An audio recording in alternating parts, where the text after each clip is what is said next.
que é um sistema que surgiu na União Soviética, que é o sistema de recompensa por denúncia. Então, inclusive está na Constituição da Coreia do Norte que todo cidadão deve ter uma vida socialista e que todos eles devem vigiar o seu entorno para que eles também tenham uma vida socialista. Se você, vamos supor, você sabe que o seu amigo, você ficou sabendo aí que o Pedro, né? Desculpa. Isso. Você ficou sabendo que o Pedro, ele andou lendo uns livros aí que fala sobre, sei lá, liberalismo econômico. Você ficou sabendo. Olha, ele só tá. Alguém mandou um pendrive, ele achou um pendrive que veio da Coreia do Sul, que os caras mandam muita coisa por balão, entendeu? Aí você ficou sabendo que ele achou um pendrive lá, recebeu uns folhetos, tá lendo algumas coisas e tal. Se ele for descoberto e também descobrindo que você sabia, os dois vão ser julgados pelo mesmo crime. Puta, por isso que você fica sem falar, deixa eu falar logo. Então, se você sabe... Nem sei a verdade do Pedro, mas então, já vou lá. Se você sabe, você vai lá e entrega.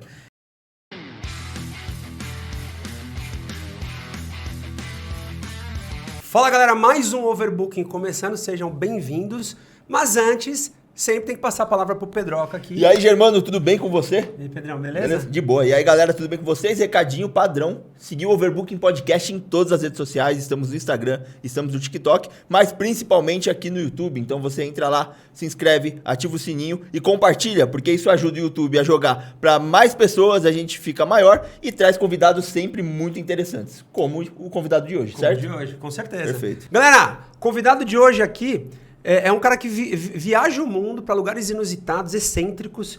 Tá? Vou até dar uma lida aqui, ó. Alguns deles. Coreia do Norte. Ele foi para bunkers soviéticos. Na usina de Chernobyl, na Ucrânia. Colômbia. O cara foi lá para entender, para estudar a vida do Pablo Escobar. Olha que loucura. Tem uma tribo que eu não sei pronunciar, ele vai falar pra gente aqui, Sheiknã, que é uma tribo da Terra do Fogo, lá no extremo sul da América do Sul. E tudo isso sob o ponto de vista histórico completíssimo. O cara tem um blog, ele vai falar disso também. E a gente está aqui com o Leonardo Lopes. Bem-vindo, Leonardo. Valeu. Muito bem-vindo, cara. Obrigado pelo convite aí. E tamo aí, vamos lá, vamos conversar um pouquinho dessas coisas. Não sou um mega especialista, mas daquilo que eu pude lá conhecer e ver pessoalmente, aquilo que depois a gente acaba pesquisando, querendo se inteirar um pouquinho mais, né? Vamos ver o que eu posso trazer para vocês aí. Pô, legal. Seja bem-vindo. Muito bem-vindo, cara. E o seguinte, falando aqui que você tem o blog, certo? Então explica um pouco como é que é esse blog, como que foi a criação, como que você curte fazer isso, cara? O blog eu gostaria de alimentar ele com mais frequência, de verdade, assim. Às vezes eu demoro muito para poder postar alguma coisa. Eu acabo sendo um pouco mais ativo no Twitter, então no Twitter eu tô sempre escrevendo alguma coisa e tal. A maioria das vezes eu tô reclamando de alguma coisa, fazendo piada, né? Não é nada muito sério. É bom, né? O Twitter, se a gente isso. Não usa o Twitter pra isso, a gente usa pra quê, então? Pra reclamar da vida e tal. Mas pra xingar político, a gente usa pra isso, né?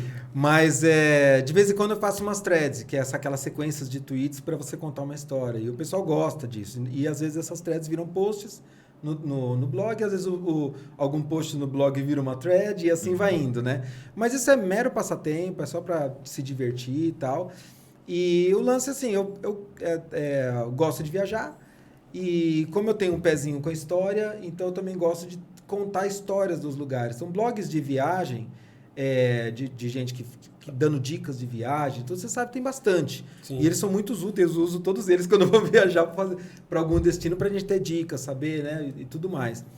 Mas eu gosto de, às vezes, pegar alguma história específica de algum lugar ou alguma coisa que eu achei mais curiosa e tal, e aí contar um pouquinho daquilo e às vezes eu nem tive a oportunidade de conhecer, como você falou da tribo lá de Selknam, eu não pude conhecer a tribo porque a tribo não existe mais. Sim. Né? Mas eu tive contato com essas figuras lá, fiquei curioso, fui pesquisar, fui ver um pouquinho mais atrás e descobri uma história super interessante sobre eles, né? Já tem alguns lugares que eu já escolhi ir sabendo que seria um pouco mais complicado, mas eu escolhi por conta da história, como, por exemplo, a própria Coreia do Norte, por exemplo, a Ucrânia, né? Quando eu fui para a Bósnia e Herzegovina também, né? Para Sarajevo. Então, são lugares que eu escolhi por conta da história para ir lá. Falei, não, quero ir lá, quero pisar lá, quero ver como é que é e tal. E ter essa sensação de pisar em lugares importantes da história. Então, acho que isso que eu acho muito legal. Muitas pessoas, às vezes, gostam de viajar para descansar, para curtir uma praia e tal, que eu acho que todo mundo tem o direito de fazer, é uma questão de gosto. O meu gosto é pisar em lugares históricos do mundo, né? Da humanidade. Esse é meu gosto. A minha esposa, ela já gosta mais, ela é mais da praia, mais do descanso e tal, então a gente tenta dar uma equilibrada nisso, né? Mas acaba sendo mais nessa pegada. E aí no blog eu coloco um pouco disso, dessas experiências que eu tive. Né? Mas a tua esposa te acompanha quando você vai para esses lugares? Na verdade, eu que acompanho ela, para falar bem a verdade. Ela começou com esse negócio de viajar, né? Quando eu a conheci, ela já tinha viajado para vários países diferentes e tal. Eu tinha muita vontade, mas assim, não tem jeito. Para você conseguir viajar, você precisa ter algumas condições que te propiciem isso, né? Desde questões financeiras, disponibilidade de tempo, né? Tem uma série de coisas que tem que combinar. E isso foi acontecer comigo já num estágio maior da vida, né? Tipo, não nasci em berço de ouro, então eu tive que ralar muito, né? Para conseguir chegar. Para conseguir chegar no momento de falar, poxa, hoje eu tenho condições de poder viajar, fazer alguma coisa diferente. Quando eu conheci a minha esposa, já conheci ela a gente está junto já há 8 anos, mas quando eu a conheci, ela já tinha o hábito de viajar, já gostava e tal, e aí eu entrei meio que com ela Foi no rebote, né? Foi no rebote, e aí a gente foi... fazer a primeira viagem internacional juntos e tal. E a gente, quando foi para a Coreia do Norte, inclusive, foi com ela, né? Então, aí a gente vem fazendo algumas coisas juntos aí e tal. E assim, então essa parte de eu viajar com mais frequência e tal, é uma coisa relativamente nova. Tô falando de uma coisa de, sei lá, de uns 6 anos, mais ou menos, assim, que eu comecei a viajar. Cara, e nesses 6 anos, só pra gente entender, o quanto você já viajou? Porque nesses 6 anos, quantos países você já conheceu? Em 6 anos, 36. 36 países. 6 anos. E trabalhando, né? Porque às vezes tem gente que pega um ano sabático e faz o mundo, né? Mas aí é outra proposta, né? Eu não, tenho que trabalhar, minha esposa tem que trabalhar, a gente faz isso em Vocês férias, em ali, feriado, né? Então, assim, trabalhando normal, inclusive ela é funcionária, tudo, então tem que realmente pegar as férias, dividir, pegar um feriado, emendar, compensar dia e tal, e aí a gente consegue viajar. Tudo planejadinho, então. Tudo planejadinho. Então, não é uma coisa... que às vezes tem gente... Eu tenho mais flexibilidade, ela já tem um pouco mais de limitação. Uhum. E a gente tenta encaixar isso para poder viabilizar, né? Cara, o legal de você viajar, eu sempre falo isso, para lugares históricos, é porque o que torna um lugar diferente do outro é a história que existe nele, né? Sim. Você vai ver uma ponte, legal, uma ponte no lugar é muito parecido com uma característica ou outra, mas... Cara, mas você ir num lugar histórico que aconteceu tal coisa, ou que isso... Que tá passando por um momento X, como Coreia do Norte, por exemplo, que a gente vai entrar daqui a pouco, né? Sim. Que nem eu falei lá da Bósnia e Herzegovina, né? Quando a gente casou, a minha esposa queria muito era passar a lua de mel na Croácia. E aí, só que o legal da Croácia é você ir no verão. E no trabalho dela, ela só pega férias no inverno. Uhum. Uma férias mais longa só consegue pegar no inverno. E aí a gente decidiu de casar no nosso inverno aqui para combinar com o verão de lá, para a gente poder ir para a Croácia no verão. Quer dizer, teve que fazer todo esse esquema. Aí eu abri o mapa lá e falei, olha, tá coladinho com a Bósnia e eu queria conhecer Sarajevo. E aí a gente teve que fazer todo um ajuste no roteiro, né? E a gente alugou um carro. A gente chegou por Zagreb, que fica bem na ponta esquerda assim, da Croácia, alugamos um carro e fomos fazendo a Croácia inteira até chegar em Dubrovnik, né? Passando por vários lugares, conhecendo Plitvice, Zadar, uma série de coisas bem legais que tem lá, Split, Avar, tudo. Até chegar em Dubrovnik, que é uma cidade murada, onde foram gravadas algumas cenas do Game of Thrones, inclusive. Caraca, que da hora. É muito legal, bem bonito lá. E aí depois a gente voltou por dentro, a gente voltou pela Bósnia. E aí tudo isso para poder passar pela ponte de Mostar, que é uma ponte também que tem uma história bem interessante e tal, e para poder passar por Sarajevo. Isso a gente fez na volta, né? Gostaria de ter tido mais tempo em Sarajevo, mas tudo isso só para poder chegar numa rua, numa esquina. E daí você fala, por que tudo isso? Porque eu sei que Sarajevo tem história. Você tirou não, Sarajevo tem muita história. Sim, né? Mas o que tem nessa esquina, nessa rua? É a esquina onde tem o que eu falo que foi o tiro que matou 80 milhões de pessoas. Caraca. Então, é a esquina onde o príncipe herdeiro do Império Austro-Húngaro, né, o Franz Ferdinand, ele recebeu ele levou 2 tiros, que isso culminou no início da Primeira Guerra Mundial. E a Segunda Guerra Mundial é uma consequência da Primeira, ela é uma continuação. Sim. Se você somar a morte de todo mundo nas 2 guerras, dá cerca de 80 milhões de pessoas. E tudo começou com aquele tiro. Né? Caraca, se você tivesse uma máquina do tempo, você tinha que voltar lá e pedir o cara de dar aquele tiro. Era aquele tiro. Mas aí você poderia reverter para algo pior, quem sabe, né? Cara, mas essa discussão de tempo, espaço e tempo é maluco, né? É muito doido. Assim, a bem da verdade, naquela situação histórica, assim, o mundo estava Tava pronto para explodir mesmo. É que eles estavam esperando algum motivo para poder usar ele como um gatilho. E ali foi o gatilho. Poderia ter sido outro. De repente você volta no tempo, resolve aquele, eles iam arrumar outro gatilho. 3 dias depois aconteceu outra coisa. Mas é muito interessante, assim. E naquela esquina tem uma placa lá falando aqui foi onde teve o tiro que matou. Tem explicação e tal. E aí também lá tem a questão da própria Guerra da Bósnia. Então a gente foi conhecer os túneis que eles atravessavam um aeroporto, que eram túneis escondidos, porque quando teve a Guerra da Bósnia, Sarajevo ficou totalmente sitiada. Então eles fizeram um túnel para poder receber mantimento, poder receber água, tudo porque eles tinham cortado energia, cortaram qualquer tipo de suprimento, tudo porque eles queriam realmente vencer a guerra ali enfraquecendo eles. E eles construíram esse túnel, então a gente caminhou por esses túneis, tal, foi bem interessante, assim. Então, tudo isso na lua de mel. Então, quer dizer, a nossa lua de mel já foi um pouquinho diferente da tradicional. E a tua esposa, ela curte? Não. Não, né? Tô bem sincero. Não, essa parte de história não. Porque a minha também não curte. Não. Só que, assim, eu falo muito de história em casa, de Segunda Guerra e tal.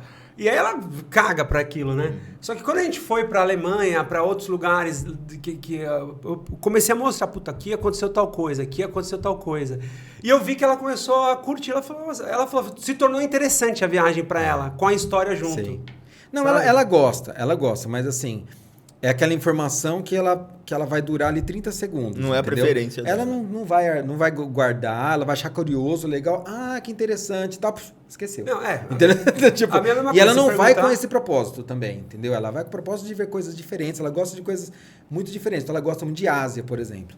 Então, ela já viajou para alguns lugares, a gente fez algumas outras coisas juntos também, a gente foi para Indonésia, a gente foi para Filipinas e tal. E aí ela gosta dessas coisas mais de aventura. Então ela gosta de viver a experiência ao invés de reviver algo que aconteceu. Exatamente. Ela gosta de lugares exóticos. Certo. Né? Então, quando a gente foi para Indonésia, por exemplo, né? A gente foi lá na ilha de Komodo para poder ver o dragão de Komodo. Daí foi legal pra caramba. A gente foi num vulcão ativo que chama Ijen, que e daí foi eu que escolhi, né? Uma treta do caramba para chegar lá. É uma trilha que você faz à noite. E você desce, entra na cratera Só que assim, não é lugar... Assim, embora vá muito turista, não tem estrutura para turista. Então, assim, não tem uma escada... É aventureira. Assim, você desce as pedras do vulcão, o couro tá comendo. Então, assim, não tem estrutura, não tem segurança, não tem nada. E você vai na cratera do vulcão, o vulcão tá ativo. Então, tá saindo lá fogo, saindo as labaredas e tal. E qual que é o legal desse vulcão? Que é uma chama azul. Então você... Tem um gás junto? Será?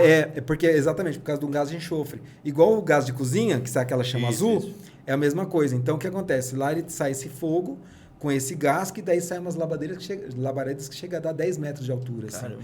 E você fica bem próxima dela, assim. É muito legal. E para poder ver essa labareda com clareza, tem que ser de noite, né?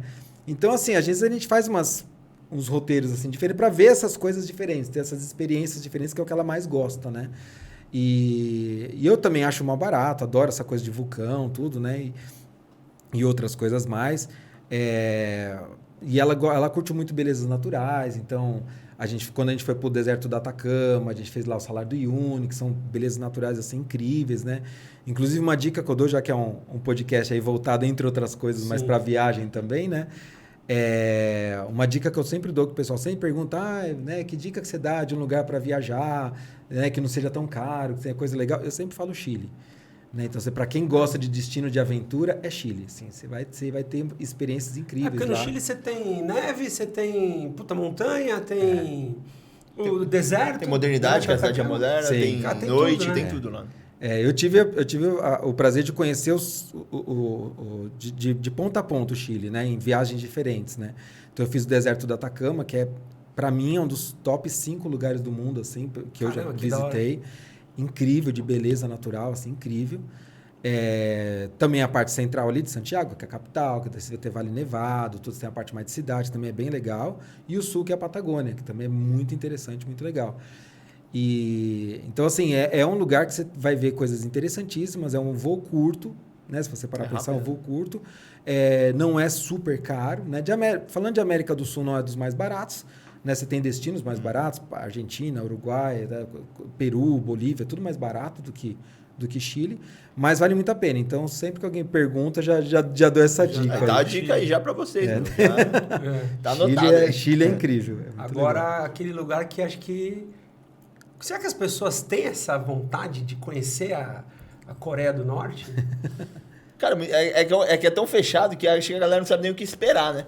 Exatamente. Então é um lugar que é para curioso mesmo, né? Por que veio isso na sua cabeça, cara? Me conta. Daí a pergunta assim, que eu faço é, se você pudesse escolher passar, tipo, 15 dias no Caribe ou ir passar uma semana na Coreia do Norte, qual que você escolheria, entendeu? Eu escolhi a Coreia do Norte. Mas você teve essa possibilidade? Não, porque o custo é o mesmo, É o mesmo, entendeu? né? Então, assim, o custo acaba sendo o mesmo. Sem contar que é uma treta desgraçada pra ir pra lá, né? Não, imagina. E os riscos, né? Riscos tem. Lógico que tem risco. Não, e a pergunta que eu faço é o seguinte, por exemplo, quero ir pro Caribe. É. Você vai lá e você pesquisa, você vai na Compra agência. passagem. E aí, quem é que Compra te leva passagem e até vai. a Qual que é a Coreia do porta de Norte? entrada para a Coreia do Norte, né? Exatamente. Daí respondendo sua primeira pergunta, por que deu esse estalo, né?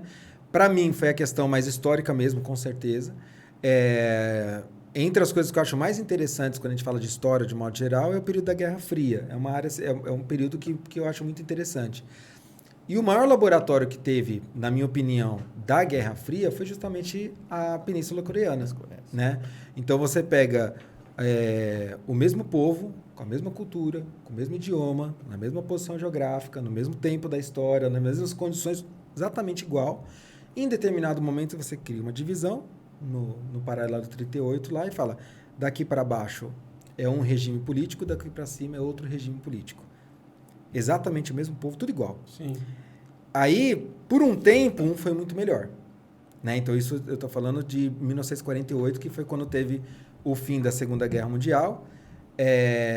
Os aliados, né, que era Estados Unidos, França, Reino Unido. Isso, e a União Soviética. Eles meio que fatiaram os territórios que eram dos que perderam, e no caso a Península Coreana era do Império Japonês.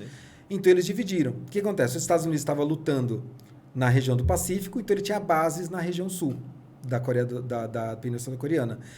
E a União Soviética ela não estava usando aquela área, mas ela tinha muito interesse em proteger aquela área, porque é fronteira para ela, né? Então, assim, por mais que a União Soviética estivesse com os Estados Unidos durante a guerra, eles não eram amiguinhos. Não. Então, ele não queria ter os Estados Unidos enchendo o saco dele ali, na cola dele, fazendo fronteira com ele, né? Por motivos simplesmente políticos. Então, o que ele fez? Eles assumiram aquela parte norte.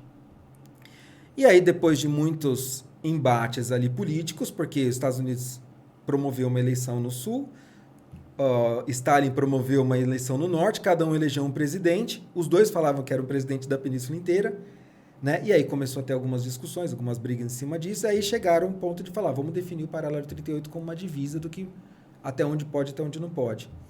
E aí, nessa mesma época, Stalin enviou para lá Kim Il-sung, que era um coreano, e ele tinha sido treinado na China, mas ele já estava há um tempo lá no Exército Vermelho, lá com Stalin sendo treinado lá. E aí Stalin mandou ele para ele assumir. Que a eleição na parte norte foi uma eleição de modo soviético, que é aquela eleição de um candidato só, sim, entendeu? sim. Então, assim, ele foi eleito, mas era ele, né? Foi colocado lá. E aí, em determinado momento, Kim Il-sung teve a brilhante ideia de invadir o Sul. Ele sentiu que ele tinha condições de invadir o Sul e tomar. Isso gerou a famosa Guerra da Coreia, né, que começou em 1950. Que eles estão em guerra até hoje, né? No papel, eles estão em guerra até hoje. Que em 1953 teve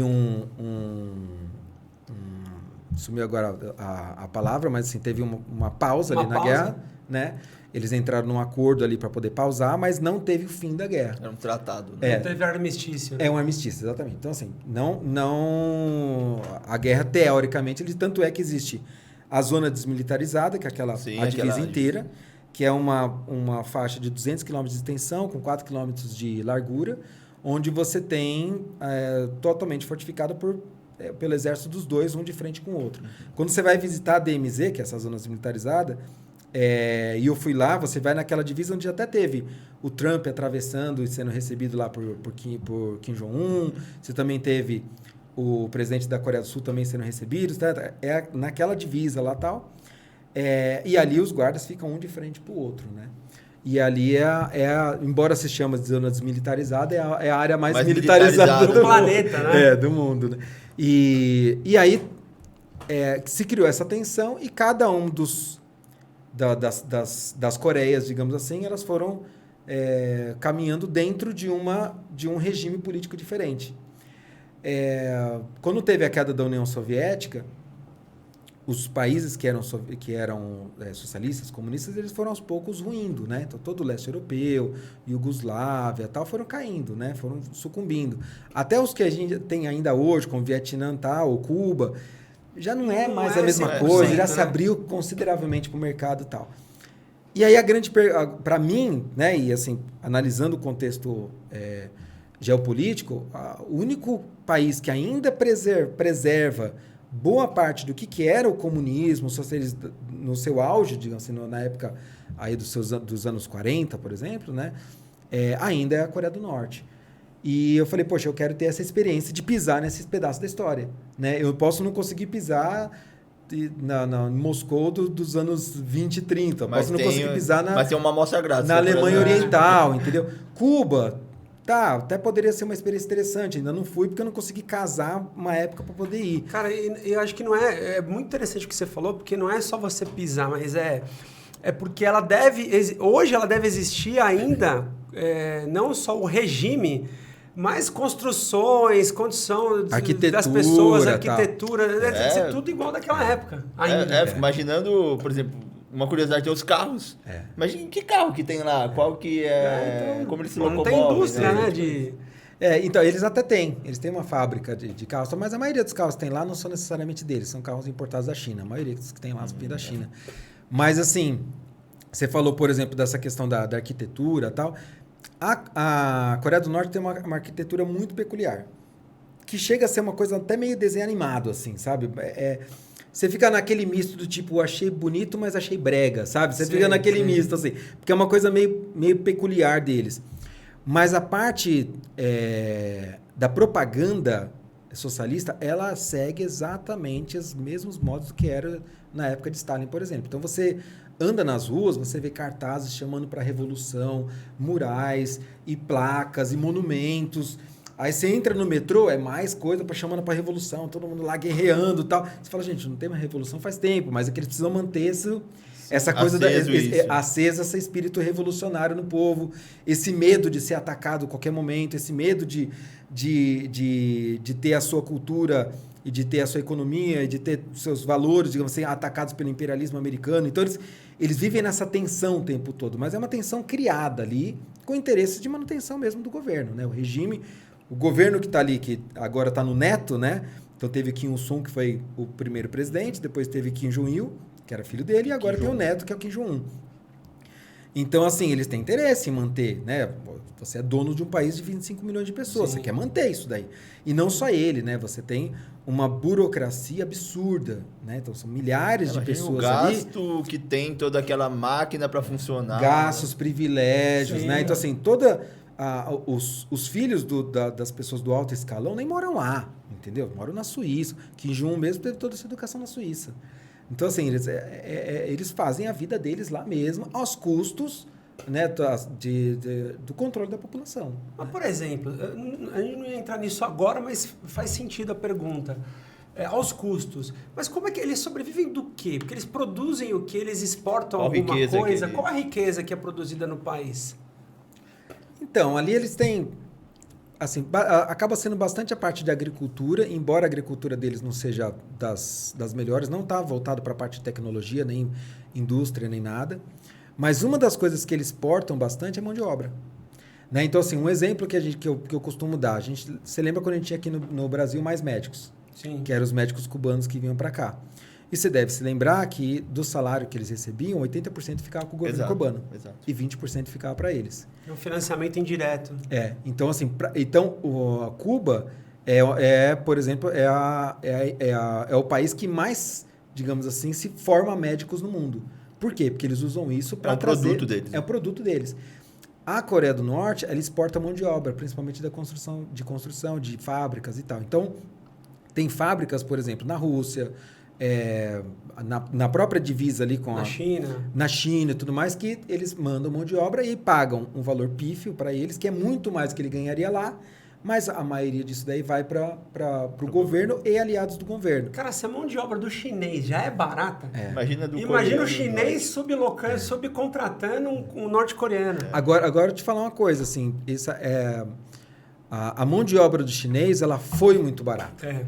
Hoje em dia, ela é maior do que a do brasileiro. Quando o chinês fazia cópias no mundo, né? Hoje, quando anos 90, por aí, a mão de obra era muito barata. Hoje já não é mais. É muita coisa de tecnologia. Porque o chinês cria hoje, né? Hoje o que você pede pra ele vai dar igual o Alfredo falou pra gente. Você quer uma garrafa a 6 centavos, ele vai fazer umas 6 centavos com você. Ele vai tirar uma coisinha aqui, mas ele vai garantir. Mas e hoje, quantas indústrias, por exemplo, carro, telefone, smartphone... microchip, tudo vem de da China. E você vê, a Coreia do Norte, né, logo quando começou o país, ali em 1948, ela recebeu muita ajuda da União Soviética. Então, ela se desenvolveu muito mais rápido do que o Sul, que era capitalista. Por que os Estados Unidos fez? Os Estados Unidos foi lá, Estados Unidos com a ONU, né? Foi lá, promoveu as eleições, entrou um governo que era um governo mais capitalista, porém, assim, extremamente duro em termos militares, mais ou menos parecido com os regimes militares que a gente teve aqui na América do Sul, né? Tipo um Pinochet da vida, tal, até o nosso regime militar brasileiro, que foi até brando em relação aos outros da América do Sul aqui.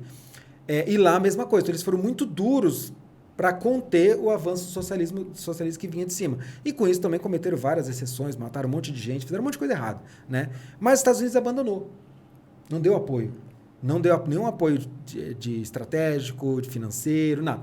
Deu as eleições, falou um abraço para vocês e abandonou. E aquilo virou um pardieiro. Todo mundo se matando. Por isso que o norte quis atacar, né? Porque a coisa estava bagunçada. Ali. E o norte, muito bem organizado, recebendo todo o apoio da União Soviética. O que aconteceu quando caiu a União Soviética? Né? Agora a gente está falando aí de 1989, 90. Acabou todo esse apoio. Então, assim, o que eles a exportação deles era praticamente alguma coisa em torno de 90% era a União Soviética. Eles perderam o principal cliente. Então, nessa época, inclusive, os anos 90, é considerado, eles chamam de a marcha árdua lá. Então, é um período da história deles que é onde mais de 1 milhão de norte-coreanos morreu. Né? E por quê? Porque foi nessa época que eles perderam toda a parte econômica deles, todo o apoio econômico que eles tinham, né, que vinha da União Soviética, então não tinha mais um padrinho, né, para poder bancar todo o desenvolvimento do país. Nessa mesma época, Kim Il-sung morreu, né, e ele era tido como um deus. Ele era um líder muito forte. E ele era tido como um deus, como uma divindade. Ele criou uma iconografia, ele criou um endeusamento em cima dele, que as pessoas realmente tinham dúvidas se ele era um ser humano. Sim. Entendeu? Assim, então, assim, as pessoas não acreditavam que ele poderia morrer, não acreditavam que ele defecava no banheiro. Não sangrava. Então, não acreditava nessas coisas, porque assim, ele era tido como uma divindade porque ele criou isso. Né? Então, ele ficou décadas ali fazendo um trabalho de doutrinação em cima das pessoas para ele ser essa divindade. Né? Então, quando ele morreu, as pessoas realmente perdeu o chão, né? O filho dele assumiu com um regime muito mais duro do que o do pai, né? Em termos de repressão e tudo mais. E nessa mesma época também eles foram acometidos com diversas secas e inundações seguidas. Então, longos períodos de seca, depois longos períodos de chuva muito forte, então eles não conseguiam plantar nada. Conclusão, fome. Então eles tiveram um problema econômico e nesse meio tempo também várias decisões erradas econômicas, né? Então, assim, eles acabaram tendo um período de fome muito longa e isso acabou gerando mais de 1 milhão de mortos. Deixa eu fazer uma pergunta. Com seca, fome, sei lá, perca da esperança, perder o líder, né? A partir daí que começou as pessoas a tentarem fugir? Ou as pessoas sempre tentaram fugir do norte para o sul? Sempre tentaram fugir. Na verdade, sempre tentaram fugir do norte para o sul. Quando o sul começou a ser mais próspero, né? Lembra que eu te falei, por um tempo o norte foi muito mais próspero. A partir dos anos 70, o sul começou a ser mais próspero. E aí passou de lavada, né? Em termos de desenvolvimento, de qualidade de vida e tudo mais. E aí eles começaram a tentar fugir. E aí, realmente, durante a marcha árdua, esse período, foi onde isso mais se intensificou. Então, a grande maioria de quem hoje mora na Coreia do Sul fugiu normalmente nessa época mesmo. Muitos deles foram mortos nessa tentativa porque é proibido, né? Lá a deserção é crime de deserção. Né? Então eles estão em guerra ainda, lembra? Que a gente aprendeu com o Dr. Campana? Foi. Aqui no Brasil existe a pena de morte por crime de deserção em tempo de guerra. Tempo de guerra. Como lá tá a guerra, né? Deserção. Então eles entendem isso como uma deserção tal, e uma ingratidão muito grande. Né? Então existe a crença de que... A crença não, isso daí é fortemente difundido, que assim, o Estado deu tudo para você. E você é ingrato. E aí você agora está querendo... Você recebeu comida, educação, saúde, mais ou menos, não é bem assim, mas assim, né? Esse é o discurso. É o que eles falam. E aí agora que agora que você é adulto, que você tem que começar a contribuir para o Estado, né?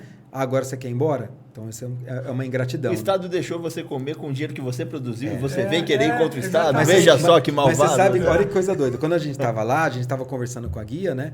E eu cheguei, porque assim, lá você fica o tempo todo com os guias, e os guias eles são do Estado, né? Então eles são, né? É uma agência. Você tinha perguntado, né? Como que faz para ir para lá, né? Agência lá que te recebe. Então assim, como que você faz? Você tem que contratar uma agência chinesa, que essa agência chinesa tem contrato com o que seria tipo o Ministério de Turismo deles. E aí eles que fazem toda essa questão do visto e tal, e eles liberam. Eu não consigo fechar direto e ir para a Coreia do Norte por conta própria. Não dá. Tem que ser para uma agência chinesa que tem esse acordo com eles. E aí eu fechei com essa agência, a gente contratou tudo, tal, fizemos... eu quis ir de trem, inclusive, porque eu queria conhecer o interior do país, né? Não quis ir de avião. E aí, quando a gente chegou lá em Pyongyang, eles retêm o passaporte da gente e a gente fica com 2 guias que ficam 100% do tempo com a gente. Eles só não ficam no mesmo quarto do hotel que a gente, mas eles ficam no mesmo hotel. Caramba, meu. E você não pode fazer nada se não for com eles. E aí, essa guia, a gente ficava conversando o tempo todo com ela, e eu falei, olha, eu tenho muitas dúvidas, eu quero fazer 500 perguntas para você, você se incomoda de eu fazer anotações? Ela falou, não. Eu falei, então tá bom. Então eu ficava a viagem inteira com meu celular, fazendo anotação e fazendo 500 perguntas. Então eu estava toda hora tirando dúvidas com ela. Lógico que tinha coisas que eu não perguntava, porque eu sabia que isso poderia me gerar um problema, e a gente foi muito bem instruído antes de ir para lá. Então a gente recebe uma série de instruções do que você pode falar, o que você pode não pode fazer, quem te orienta falar. Isso é o pessoal da gente. Inclusive eu tenho que assinar um termo das coisas que eu me comprometo a não fazer, coisas bobas, mas coisas que qualquer outro país... eu não posso levar uma Bíblia. Sou proibido de levar uma Bíblia, sou proibido de levar qualquer tipo de livro geral, folheto, tal, que fale sobre a Coreia do Norte, bem ou mal, pouco importa, não posso levar. Não posso tirar foto com marcação de GPS, então eu posso tirar foto com o celular, mas sem marcação de GPS. Câmera fotográfica tem o máximo de zoom que eu posso usar nas fotos. Se eu for tirar foto da estátua, que tem aquelas estátuas grandes e tal, eu só posso tirar de frente de corpo inteiro, eu não posso fazer ela cortada de lado, de trás. Então, assim, tem uma série de regras, tal, e cuidados que você tem que ter. E algumas delas, que em qualquer outro país do mundo poderia ser uma banalidade, lá isso pode te resultar em prisão e pena de morte. Né? Então, quando eu escolhi o hotel, eles deram 3 opções de hotel. O hotel que eu escolhi, não sei se vocês lembram de um caso de um cara que chamava Otto Warmbier, que é um americano de 21 anos, tal, que ele foi lá com um grupo de amigos viajar lá para a Coreia do Norte, ficou no hotel e ele achou curioso que no elevador não tinha o 5º andar. Então, só pulava do 4º para o 6º. O bonitão foi de escada. Aí ele ficou curioso que subiu e foi lá de escada. Tinha bebido e tal, foi lá e subiu de escada. Chegou lá nesse andar, era um andar reservado a funcionários. Lembra que eu te falei que os guias eles ficam no mesmo hotel? Aí eu presumo, não perguntei isso pra guia, mas eu presumo que é nesse andar que eles ficam lá, né? Que é um andar mais reservado para eles. O cara só chegou num andar que tava todo mundo para observar. Aí, daí ele tava bêbado. Aí ele viu numa parede, tinha uns negócios escritos em coreano e tal. Ele achou legal e resolveu tirar da parede. Pensou em levar, sei lá o que ele passou na cabeça dele. Tava bêbado. Só que o negócio era pesado, ele largou no chão e voltou pro quarto dele. Só. Foi isso que ele fez. Ele foi no andar, pegou o negócio na parede, tirou, pôs no chão e foi embora. Ele estava de avião, quando ele chegou no aeroporto para ir embora, a polícia prendeu ele e falou, a gente pegou pelas câmeras de segurança que você estava tentando roubar símbolos nacionais. Por quê? Porque aqueles dizeres que estavam ali eram uma honraria a Kim Il-sung. E qualquer tipo de ofensa a Kim Il-sung é tido como uma ofensa ao Estado. Então você não pode criticar ele ou a família dele, que você está criticando o Estado, está criticando o país e, consequentemente, é um crime de lesa pátria. Então, assim, é um crime contra a nação, contra a pátria. E aí ele é julgado por um tribunal especial e, assim, em geral, assim, você não tem o que fazer. Né? Então, ele, inclusive, ele teve que assumir que ele era um agente da CIA infiltrado para roubar símbolos nacionais. Putz. Por que ele fez isso? Porque pelo Código Penal norte-coreano, que eu já li, é muito curioso para você entender isso, quando você vai a julgamento, você não tem direito à defesa, você não tem direito a argumentar, você não tem direito a... Você tem direito a um advogado, mas o papel do advogado é dizer para você onde você errou, porque aquele juiz ele representa o Estado, e você não pode questionar o Estado. Puta que pariu, olha como que são as coisas. Então, né? aqui se um juiz fala, olha, você está condenado a tal coisa, você vai lá, não, discordo e quero... Tem a réplica, tréplica, tem... E vou numa segunda instância, porque Segunda um outro instância, juiz pode ter terceira uma instância. outra interpretação. Sim, sim. Lá não é assim. O juiz ali, ele representa o Estado e você não pode questionar o Estado. Então, a única chance que você tem é de você pedir o perdão. E aí, para você pedir o perdão, você tem que falar aquilo que eles querem ouvir.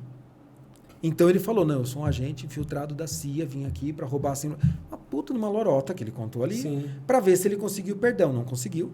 Foi condenado a 15 anos numa prisão de política, que daí envolve trabalho forçado.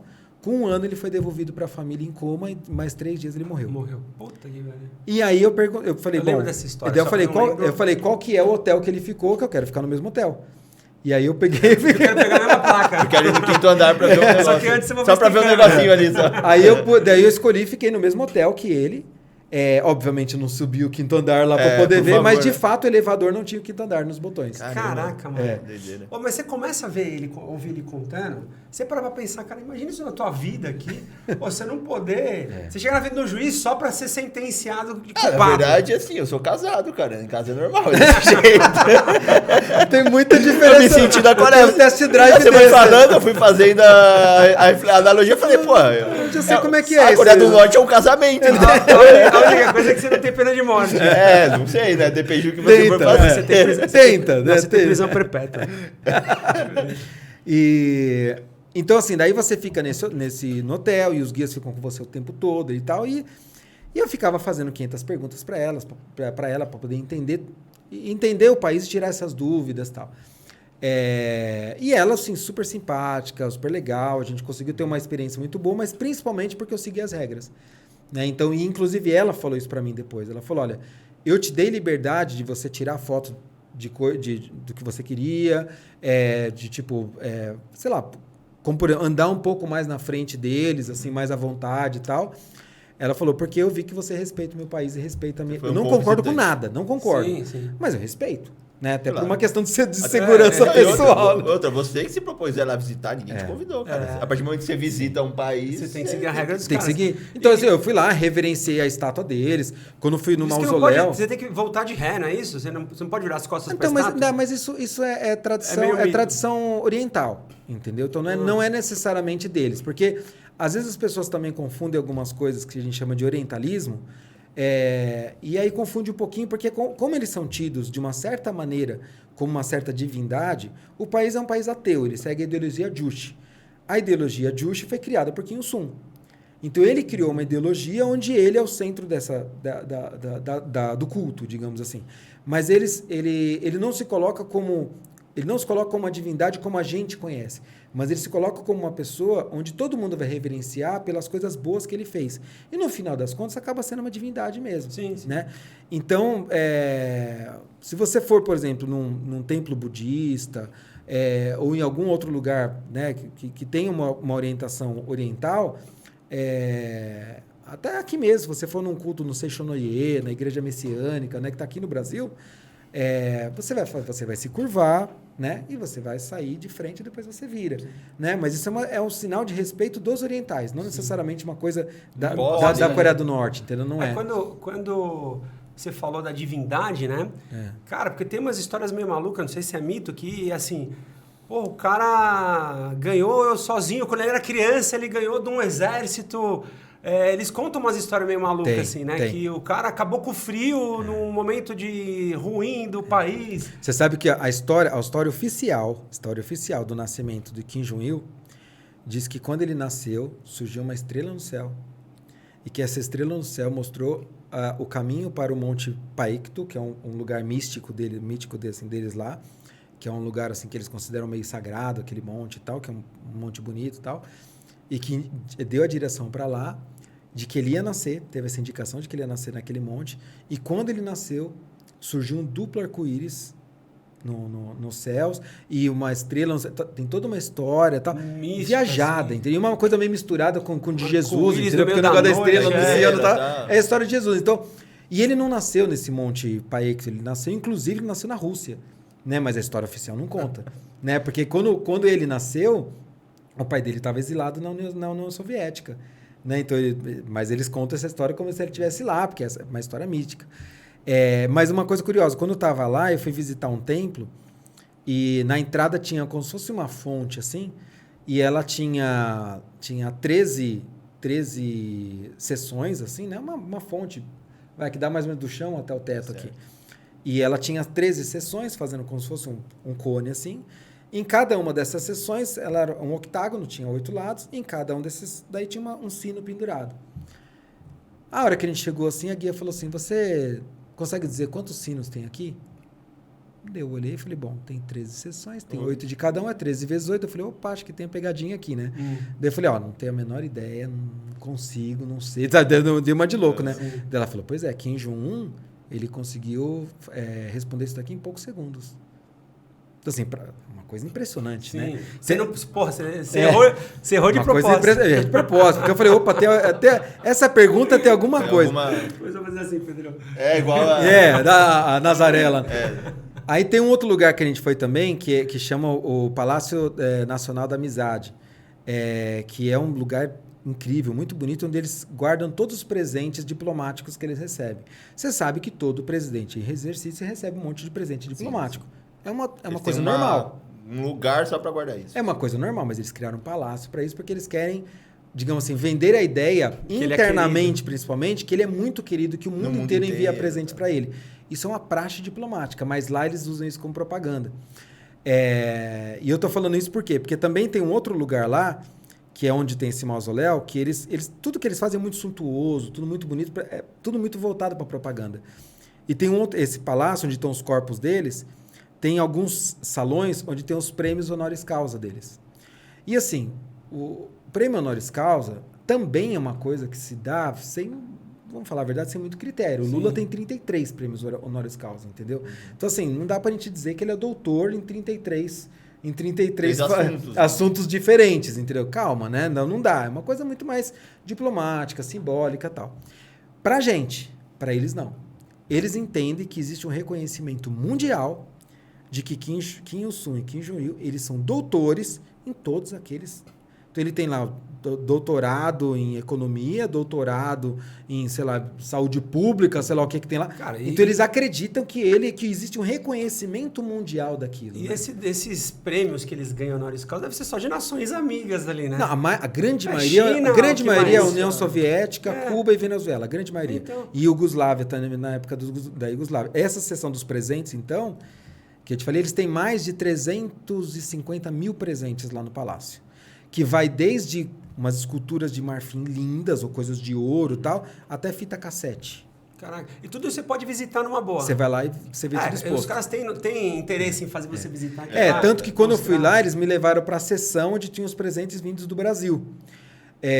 E assim, por sorte, era uma prateleirinha pequenininha lá, né? Então, pelo menos isso mostra que a gente não tá tão ligado assim, né? Não fica bajulando tanto eles. Mas tinha lá umas placas, umas coisas de homenagem, mas principalmente do pessoal mais de esquerda, os partidos de esquerda, comunista, que obviamente faz todo sentido eles homenagearem, porque, né? São simpatizantes da mesma ideologia, né? Mas a grande maioria é União Soviética e Venezuela, países alinhados, Cuba. Países alinhados. A grande maioria é países alinhados. Cara, agora assim, a população... A gente vai entrar nessa questão das castas lá, né? Que tem um nome específico. Songbun. Mas a população, sei lá, a grande maioria deve ser todo mundo muito pobre, né? E não tem ideia nenhuma do que acontece fora do país. Eu vou dizer para você que, assim... No chute, tá? Mas assim, analisando essa questão do Songbun, eu diria para você que assim, uns 2/3 da população não tem a menor ideia do que acontece no resto do mundo. Uns 2/3. E 1/3 tem uma vaga noção do que acontece no resto do mundo e um nadinha que realmente tem conhecimento do que acontece. Sabe como a gente sabe o que tem lá fora. Entendi. Então, assim, eu tô falando de uma população de 25 milhões, eu diria para você que, tipo, não chega, sei lá, 100 mil pessoas que têm esse tipo de informação do que realmente acontece no resto do mundo e acessam a informação, o conteúdo como a gente tem. Não chega a 100 mil fazer uma pessoas. pergunta para vocês dois. O que vocês acham pior? Você não ter noção nenhuma, logo você não sofre, você acha que aquilo ali é a tua vida e acabou, você não consegue se comparar com outra situação. Você ter um pouco de noção ou ter total noção e não ser da classe privilegiada? Mas é que eu acredito que lá, quem tem a total noção, ele é de fato da classe privilegiada. Ele é. Não sei, ele é, entendeu? Então a população... E é de interesse dele esconder essa informação. Sim. Porque senão eles perdem o privilégio. Eles perdem. Cara, porque a gente sempre ouve falar, né? Porra, o verdadeiro poder de qualquer nação está na população, nas pessoas e tal. Cara, se um dia o povo se rebelar, consegue, cara? Mas eles vão se rebelar Como? para o quê? Não, se Porque rebelar, ir lá, mas por quê? invadir tudo, destruir tudo. Não, pensa o matar todo seguinte, mundo. um terço dos homens faz parte do exército. Você vai se rebelar como? E eles têm um sistema, que é um sistema que surgiu na União Soviética, que é o sistema de recompensa por denúncia. Então, inclusive está na Constituição da Coreia do Norte que todo cidadão deve ter uma vida socialista e que todos eles devem vigiar o seu entorno para que eles também tenham uma vida socialista. Se você, vamos supor, você sabe que o seu amigo, você ficou sabendo aí que o Pedro, né? Desculpa. Isso. Você ficou sabendo que o Pedro, ele andou lendo uns livros aí que fala sobre, sei lá, liberalismo econômico. Você ficou sabendo. Olha, ele só tá... alguém não sei alguém se mandou verdade. um pendrive, ele achou um pendrive que veio da Coreia do Sul, que os caras mandam muita coisa por balão, entendeu? Aí você ficou sabendo que ele achou um pendrive lá, recebeu uns folhetos, tá lendo algumas coisas e tal. Se ele for descoberto e também descobrindo que você sabia, os dois vão ser julgados pelo mesmo crime. Puta, por isso que você fica sem falar, deixa eu falar logo. Então, se você nem sabe... Se é verdade do Pedro, mas então, já vou se lá. você sabe, você vai lá e entrega. E eles têm uma estrutura que, assim, as vilas, elas são chamadas de imambã, né? Que são as pequenas vilas e tal. E cada imambã tem um líder, que é o líder comunitário. Esse líder comunitário, o papel dele é vigiar e denunciar as atividades da pessoa e receber denúncias. Então, as pessoas, elas vivem num estado de alerta tão grande. Então, pra você ter uma ideia, na época da União Soviética, se acreditava que 1 em cada 4 pessoas era um informante do Estado. Caraca, cara. Na época do... Então, possivelmente, a estatística é muito próxima na Coreia do Norte. Então, assim, você não pode confiar na sua própria família. Então, você tem que seguir o regime. Você tem que seguir o regime, ou você decide fugir, e aí você assume todo o risco. Isso não é vida. Qual que é a expectativa de vida? É que assim, não é vida. Não é vida... Pra gente, porque a gente conhece o coisa. Agora, pensando filosoficamente, a pessoa só conhece aquilo. Então, aquilo pra ela é ok. Aquele é o normal dela. Ela pensou, o mundo inteiro é assim, né? Aquele é o normal. Deve ter lugar pior que aqui. Tanto é que, olha que coisa curiosa.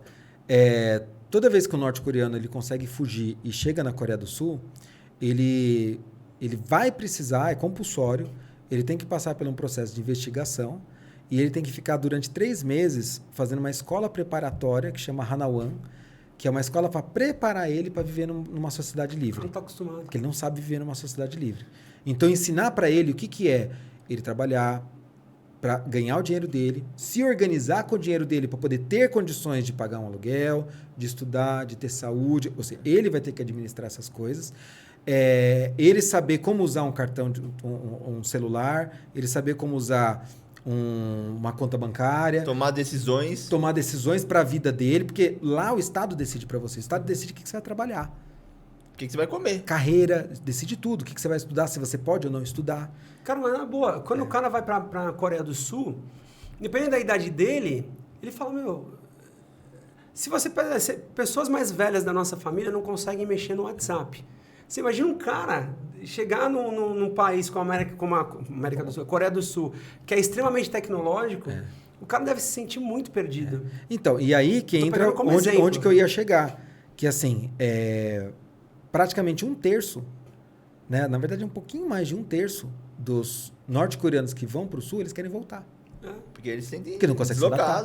Não conseguem. Primeiro que assim, para eles conseguirem chegar na Coreia do Sul, o processo todo é um processo muito doloroso.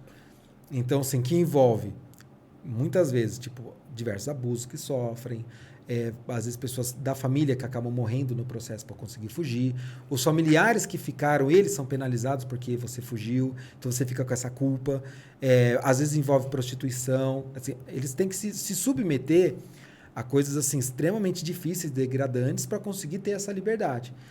E quando eles chegam lá na Coreia do Sul, eles vão ter essa liberdade, mas às vezes o trauma que eles sofreram é tão grande que eles às vezes não estão preparados. Chegam na Coreia do Sul, eles vão sofrer preconceito. O norte-coreano, ele é em média 7 centímetros menor do que o sul-coreano. Por uma questão porque ele é subnutrido e tal. Então, assim, ele vai ter o sotaque, então ele vai ser facilmente reconhecido como não sendo dali. E ele, assim, muitas vezes não tem parente, né? Às vezes tem, mas nem sempre tem parente por lá. Então, assim, a vida deles não é nada fácil. É uma vida muito difícil.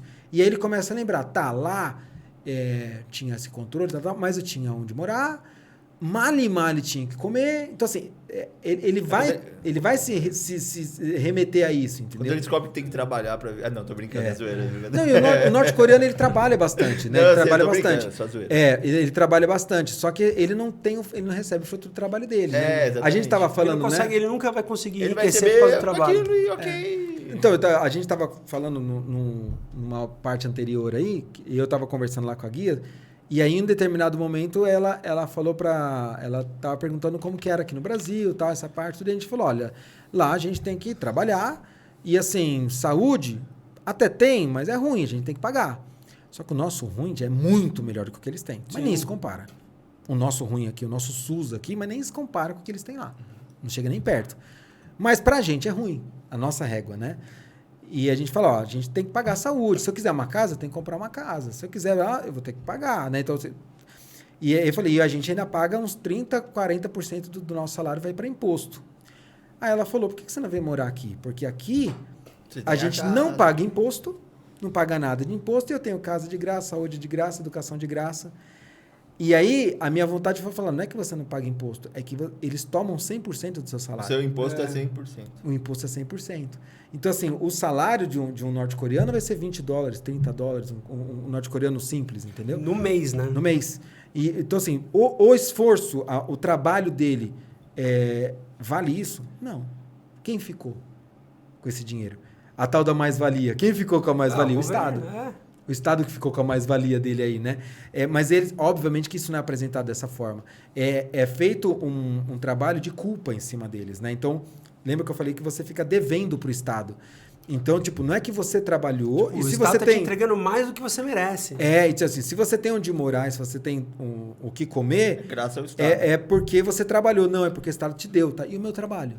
Não, meu trabalho é para pagar o Estado porque o Estado te deu. Mas o Estado não me deu nada. Eu estou trabalhando, né? Então, existe uma inversão, né? Aqui a gente sabe que para eu comer, eu tenho que trabalhar. Senão, não como, né? Então, isso só depende de mim. Lá, não. O Estado fala que te dá e te obriga a trabalhar. Então, você acaba sendo escravizado ali pelo próprio Estado, né? Então, aqui, se a gente tiver alguma comunidade que alguém vai lá e fala... Tipo, tem uma usina, ou tem uma plantação, ou tem sei lá, uma mina de ferro, de ouro, seja lá o que for. Coloco lá 100 pessoas para trabalhar lá. Falo, gente, seguinte, aqui vocês vão trabalhar aqui, vocês vão morar aqui, eu que vou prover a comida de vocês, e vocês não podem fugir daqui. Vou dar um dinheirinho para vocês todo mês, mas tudo que vocês trabalharem é dinheiro meu. O que a gente vai falar? Que é análogo à escravidão. Trabalho análogo à escravidão, perfeito. É isso. Lá é isso. É escravidão. Porque eu ouço muita gente aí entrar assim, pensar muito no que eu vi. Por exemplo, tem um professor muito... Deixa eu lembrar o nome dele. Acho que o nome dele é Ian. Você já ouviu falar nele já? E ele fala, cara, você vê, ele tem tanta propriedade para falar sobre temas sobre Coreia, sobre socialismo, Coreia do Norte, eu acho que ele nunca esteve lá. Mas ele fala que tudo isso que a gente tá falando... É sensacional. Lá é bom, não é desse jeito, não existe privilégio lá, tipo, coisas desse tipo. Mas eu vou te falar, tem várias... Tem muitos entusiastas, por mais absurdo que possa parecer, mas tem muitos entusiastas da Coreia do Norte. Principalmente jovem. Tem vários. Você falou desse, mas tem vários outros entusiastas Tem aí de um Coreia outro do que Norte. virou deputado, o Barbudo, não lembro. O nome dele. O Jones Manuel, tá? Tem vários aí. O Jones, inclusive, ele concorreu para o governo, se não me engano, de Pernambuco. Mas tem vários aí que são entusiastas mesmo. Isso. E alguns deles, inclusive, foram para a Coreia do Norte. Eles conhecem lá. Mas, assim, depende com que olhar você vai. Pyongyang, que é a capital, ela é uma cidade vitrine. E ela é feita para convencer tanto o povo interno como quem vem de fora de que eles têm sucesso, de que ali está dando certo, que é tudo justo. As guias, elas ficavam fazendo propaganda para mim. Mas não era uma propaganda falsa, elas acreditam. Boa parte do que elas estão falando, elas acreditam. Algumas coisas eu desconfio que elas não acreditam, mas elas também não podem falar Tem que contra. demonstrar aqui. Né? Então, esses entusiastas, eles em geral são mais jovens e tal. Onde que está o lance ali? E esse é um ponto que eu acho crucial para se entender. Existe uma parte pequenininha dessas pessoas que fazem essa propaganda que eles têm interesses. Existe a KFA, que é a Korean Friendship Association, que é uma entidade norte-coreana liderada por um espanhol que chama Alejandro. E qual que é o papel deles? É fazer propaganda externa da Coreia do Norte. Eles falam que é tipo para poder promover e desmistificar as mentiras. Esse é o discurso, mas é propaganda. Mas por trás desse cara existe um trabalho de comércio. Então existem vídeos, inclusive tem um documentário que saiu no Reino Unido que chama The Mole, que é Infiltrando na Coreia do Norte, que é um cara que ele ficou 10 anos, olha o cara louco, acho que é um sueco, se eu não me engano. Ele ficou durante 10 anos fazendo parte da KFA para poder fazer esse documentário. Caramba. 10 anos. Parou a vida dele para fazer isso. Para ele conseguir conquistar a confiança dos caras, para ele conseguir chegar nesse Alejandro, para ele conseguir chegar no alto escalão do governo norte-coreano, para ele conseguir fazer esse documentário. E o que é esse documentário? Ele tem gravações, vídeos desse Alejandro, de altos oficiais em Pyongyang, e é o que virou esse documentário. São 2 episódios, mas é incrível o documentário, com vídeos e eles falando como que eles trabalham. É o trabalho de tráfico. Tráfico de drogas, tráfico de armas, tráfico de mão de obra. Eu cheguei a ver isso aí. Então, assim, esse pessoal, eles têm esse interesse em fazer isso e tal. E aí você tem os desinformados, que eles acham que de fato lá é maravilhoso, é incrível, porque eles têm uma inclinação a acreditar nessa ideologia. Sim. Então, se ele tem inclinação para acreditar na ideologia, ele vai acreditar no que os líderes vão dizer. Você acredita em ditadura?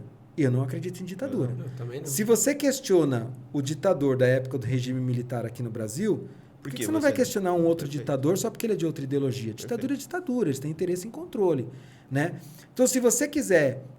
E alguns deles estudam bastante, conhecem muito mesmo da história da Coreia do Norte, do regime, como funciona, mas dentro daquilo que... Totalmente enviesado ao que ele acredita. Aquilo que o Estado diz.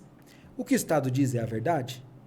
Aí vai depender de você acreditar ou não. Cara, eu não acredito. Se você for eles visitar... acreditam. Então tem muitos que são inocentes mesmo, eles acreditam no Estado. Cara, e se você for visitar, mas você só conversar com a casta mais abastada, claro, você vai falar, porra, é fantástico isso aqui. Claro, é fácil você acreditar, né? Mas cara, tem como... Então, Pyongyang, por exemplo, você estava falando do Songbun, né, que é aquela divisão de castas políticas e tal. Pyongyang, você tem aí que são filiados ao partido, tá? É mais de 95% da população é filiada ao partido. Por quê? Porque lá é onde você vai ter o melhor do que o país pode oferecer. Então, a nata do partido vai estar lá. Então, as pessoas das castas mais inferiores não moram lá. Você vai ter... porque assim, as castas na Coreia do Norte elas se dividem em 3 grandes blocos, né? Que tem seria o principal, que seria essa elite. Aí você tem a classe que eles chamam sumiu a palavra agora, mas que eles são neutros, digamos assim, mas tem um nome melhor, vou tentar lembrar. E aí você tem os que são os mais perigosos, que é a última casta. Esse pessoal que é da última casta, qual que é a história deles? Eles tiveram parentes no passado que foram contra o regime. Acabou. E aí isso se perpetua por gerações. Então, se você teve um vô que lutou na época da Guerra da Coreia pelo lado do Sul, assim, a sua vida vai ser uma desgraça por causa do seu vô. Então você provavelmente já vai nascer num campo de concentração. Você nasce condenado já. Hoje na Coreia do Norte tem 4 grandes campos de concentração que reúnem até 200 mil pessoas. Que é onde ficam as piores castas. E assim, trabalho forçado. É trabalho forçado, 16 horas por dia. Tem estupro, tem assassinato. É o pior que pode ter. Tem vídeos no YouTube de uns caras muito loucos que conseguem entrar nesses lugares e filmar. Entendeu? Então, assim, os caras realmente muito loucos que fazem isso, porque é perigosíssimo fazer isso. Aí, essas classes intermediárias, elas vão ter acesso a algumas cidades menores, ou até Pyongyang, mas para serviço braçalzão. Né? Vai trabalhar na limpeza, vai trabalhar na construção civil, vai trabalhar que são as classes mais operárias, digamos assim. E esses 20% da população, que é mais ou menos que seria essa classe mais elitizada, é onde eles vão ter as melhores casas, a melhor educação, vão poder fazer faculdade, vão poder ter acesso à saúde. Morando em Pyongyang, vai poder ir para parque de diversões, vai poder ir para parque aquático, vai poder esquiar nas montanhas lá no final do ano, porque eles são elite. Né? Então, assim, existe essa divisão e ela é feita por uma questão simplesmente política, só política. Né? E ela considera a ancestralidade. Quer dizer, você não, é um lugar onde você não consegue, que nem aqui, no capitalismo, cara, você nasce pobre, mas você pode se tornar rico. Você nasce, né, sem instrução, mas você pode se instruir ao longo da sua vida. Você consegue conquistar as coisas. Agora lá não, cara, você nasceu numa casa. Já. Acabou, você já está o resto da sua vida. É isso mesmo. Então, e aí, quer dizer, quando você vai lá para Pyongyang, você vai conhecer a cidade de vitrine, que é onde essa elite mora. Eles têm interesse em manter esses privilégios deles. Então, eles não vão ficar falando mal do Estado, eles vão ficar falando bem, eles vão ficar... Porque eles sabem que para aquele contexto do país... Para funcionar... Eles têm um privilégio absurdo, eles sabem disso. Né? Eu cheguei a perguntar para guia, né? Até como uma forma de dar uma cutucadinha, né? Eu falei, se eu morasse numa outra cidade e quisesse vir para Pyongyang, eu posso? Ela falou, pode, desde que você tenha uma autorização do Estado, você pode. Para turismo. Para turismo.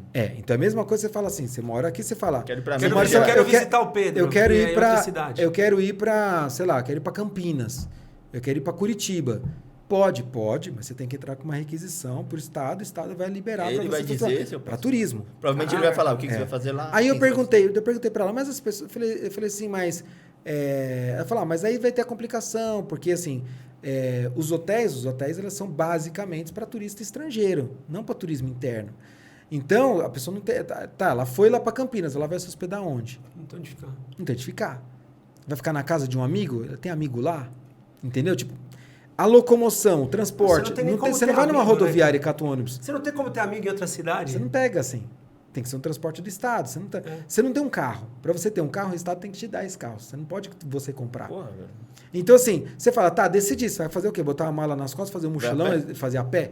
E outra, na estrada você tem vários postos de fiscalização.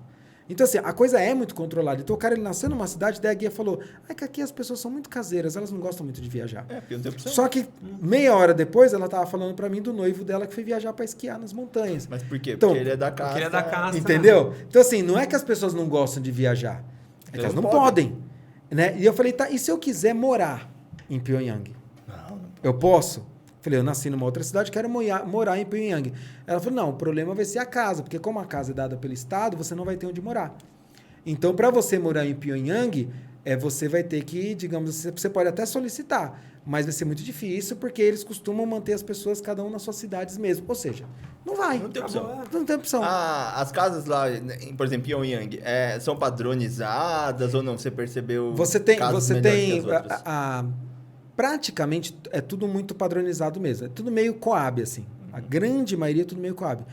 Tanto em Pyongyang como em Kaesong, que é uma outra cidade que eu fui, a grande maioria é meio Coab.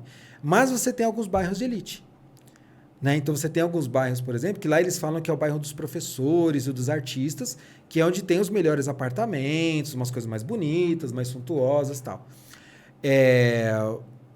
E assim, por que eles fazem isso? Né? Porque os professores são os principais motores, digamos assim, da doutrinação. Claro, porque começa a dar base. Então eles privilegiam muito o professor. Eles colocam eles no...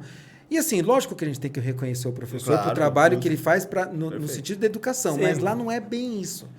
Lá o professor é aquele que ele vai... Nas escolas, por exemplo, a história que é contada, a história do mundo, como é narrada a história deles e tal, é uma história completamente enviesada com objetivo político. Então, eles cantam hinos nas escolas em louvor aos grandes líderes, né? Então, assim, é uma doutrinação muito forte. E quem que faz isso? Quem que vai pegar desde criancinha até a idade adulta que vai ficar fazendo a cabeça? Professor. É professor. Então, eles que ter valorizam o privilégio, professor. né? Tem que ter privilégio, né? Então, alguns lugares são mais socialistas que os outros. E você também são mais tem... socialistas que E você também tem o que chama dos donju, que os donju, a tradução seria alguma coisa como mestres do dinheiro, que são os capitalistas norte-coreanos. São aqueles caras que são associados ao governo, eles não necessariamente fazem parte do governo, então normalmente é um primo, é um tio, é um conhecido, ou alguém que às vezes não tem nenhum parente no governo, mas ele se deu muito bem economicamente, principalmente após aquele período da marcha árdua, né? Então, quando teve aquele período da marcha árdua, que eles passaram muita fome e tal, o governo deu uma flexibilizada muito leve, tampando os olhos para contrabando de comida, dessas coisas vindo da China, porque não tinha que comer. Enriqueceu assim. E teve gente que enriqueceu assim, trazendo comida, daí foi trazendo outros bens, e com isso eles enriqueceram, que são esses donju. E hoje eles têm um papel muito importante para a Coreia do Norte, porque eles conseguem trazer investimento. Eles têm negócios fora. Então, eles conseguem trazer euro, trazer dólar, tal. Então, eles financiam muitas coisas para o governo. Eles exportam mão de obra. Então, quando tem uma fábrica fora, eles levam mão de obra norte-coreana para trabalhar nessa fábrica deles. Né? Então, tem toda essa burocracia. São os negociadores. E eles são milionários. Eles são milionários.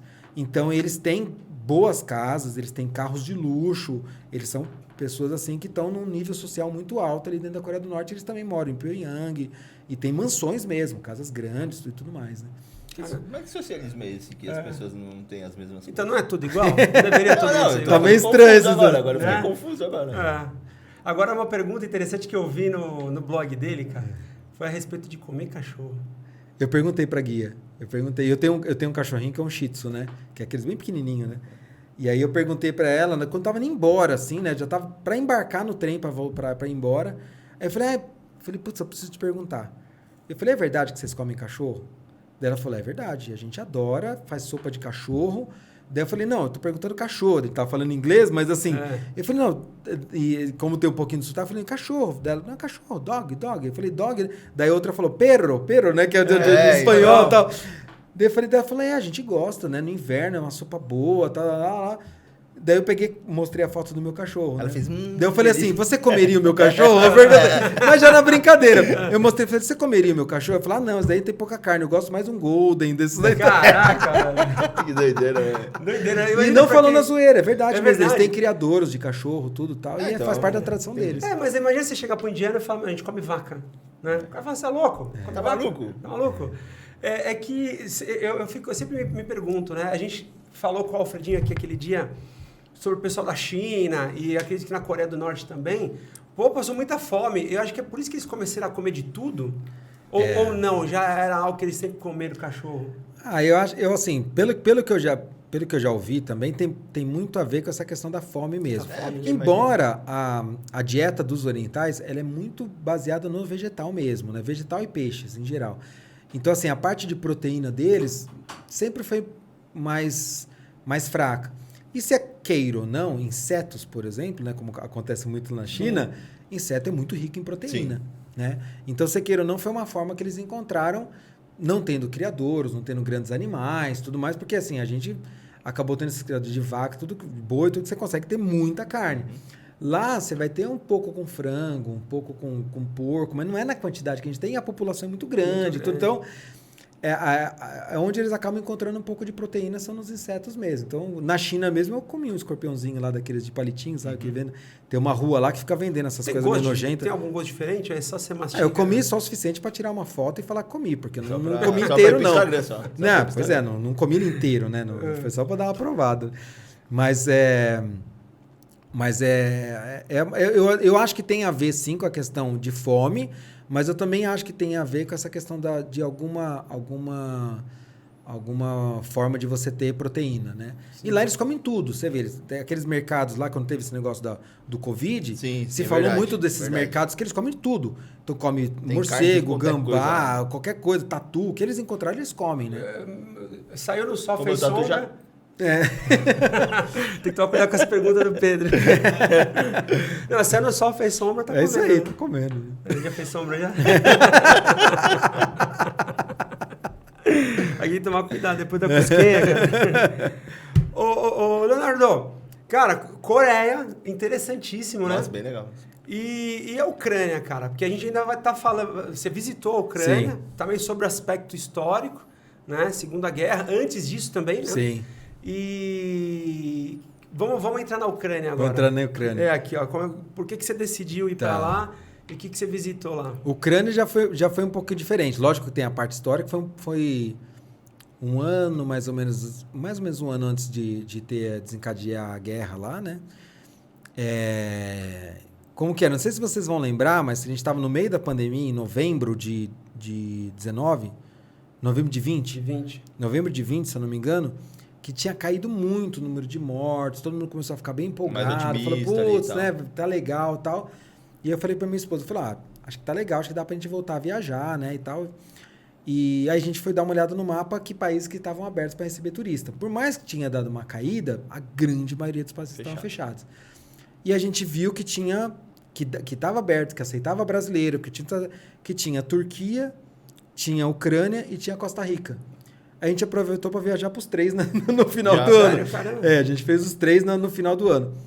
E aí a gente acabou fazendo isso porque a gente queria ir para a Turquia, fomos lá fazer Capadócia, fizemos Istambul, fomos lá para Éfeso, foi bem legal a parte da Turquia, bem interessante também a parte histórica, também bem legal. E a gente foi para a Ucrânia. O que eu queria, que eu tinha mais curiosidade na Ucrânia era justamente a parte de Chernobyl.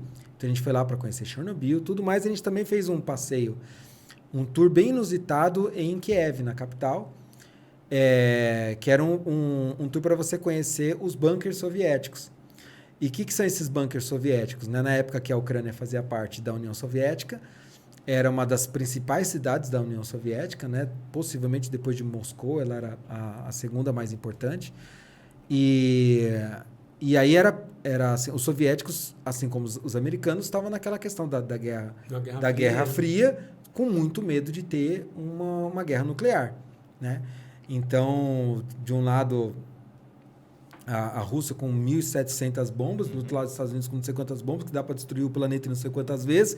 Então, existia esse temor. Então, eles construíam metrôs muito fundos para poder servir de bunker. Inclusive, o metrô de Pyongyang é o mais fundo do mundo, né? Então, para você descer ele inteiro, é uma escada rolante só, que vai de ponta a ponta. Caramba. E ele leva 2 minutos, quase 3 minutos para poder descer. Mano. É muito fundo. É quase mais a estação 100 de e poucos Pinheiros. metros de Já foi profundidade. na estação Pinheiros, o metrô? Acho que não, Já nunca foi fui. na estação Já foi. Pinheiros? Mas é fundo, é fundo. E o de Moscou também é muito fundo. Então, eles tinham essa cultura de construir bunkers muito profundos. Metrôs muito profundos para servir de bunker. Mas eles também construíam muitos bunkers debaixo, principalmente de escolas e de fábricas. Entendi. Que é onde você tinha maior concentração Então, de a fuga pessoas. seria mais Ou as rápida pessoas ali. estão na escola, ou as pessoas estão trabalhando. Né? Grandes escritórios, grandes prédios, então não tinha muito. Então, na Ucrânia, tem mais de 500 bunkers. Caraca, E a tipo, grande espalhado pela cidade. assim. E a grande maioria deles em Kiev, que é a capital.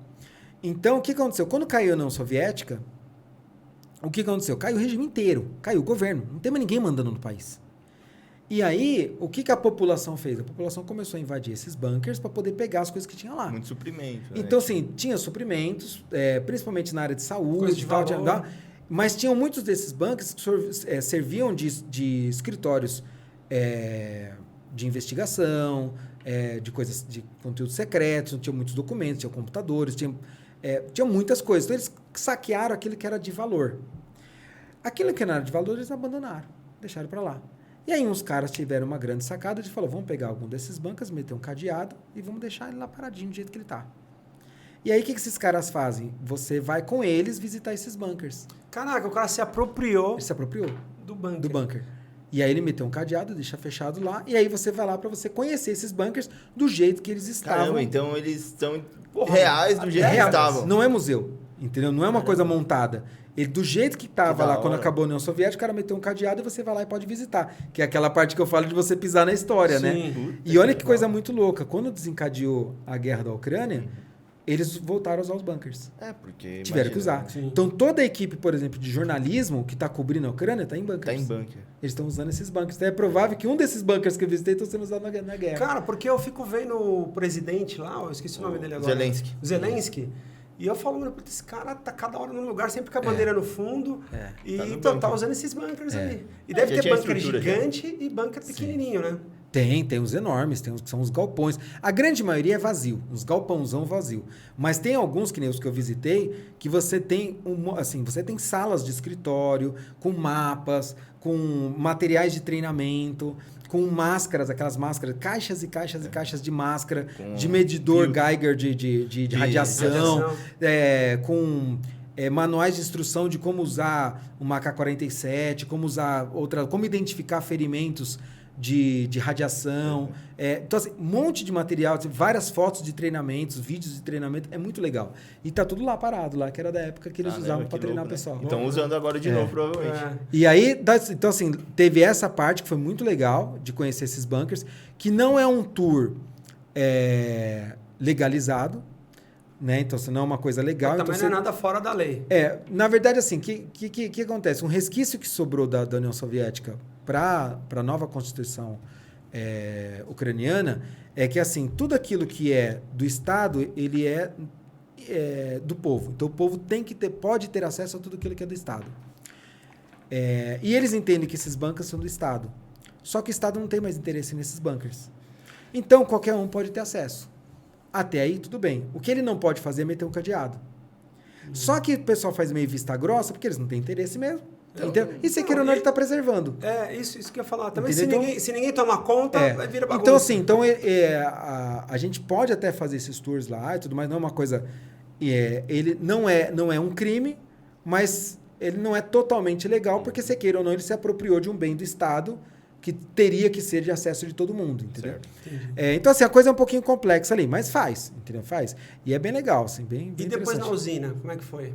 E aí depois a gente foi para Chernobyl, para poder conhecer lá a parte de Chernobyl, que tem uma história também super interessante e tal. E ainda tem muita radiação, então você anda lá com o medidorzinho, você fica acompanhando essa a parte... pergunta que eu queria te fazer. Porque faz tanto tempo que eu falei, será que tem radiação? Tem. Ainda é uma radiação nociva? Ainda é uma radiação nociva e, assim, não existe previsão para Chernobyl ela poder ser habitável. São milhares de anos.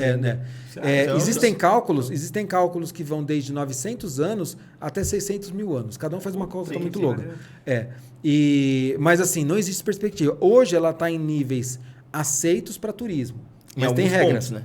Em alguns pontos. Então, como que funciona as regras para você visitar Chernobyl, por exemplo? Você não pode tocar em nada. Você não pode beber água ao ar livre, nem pode comer ao ar livre.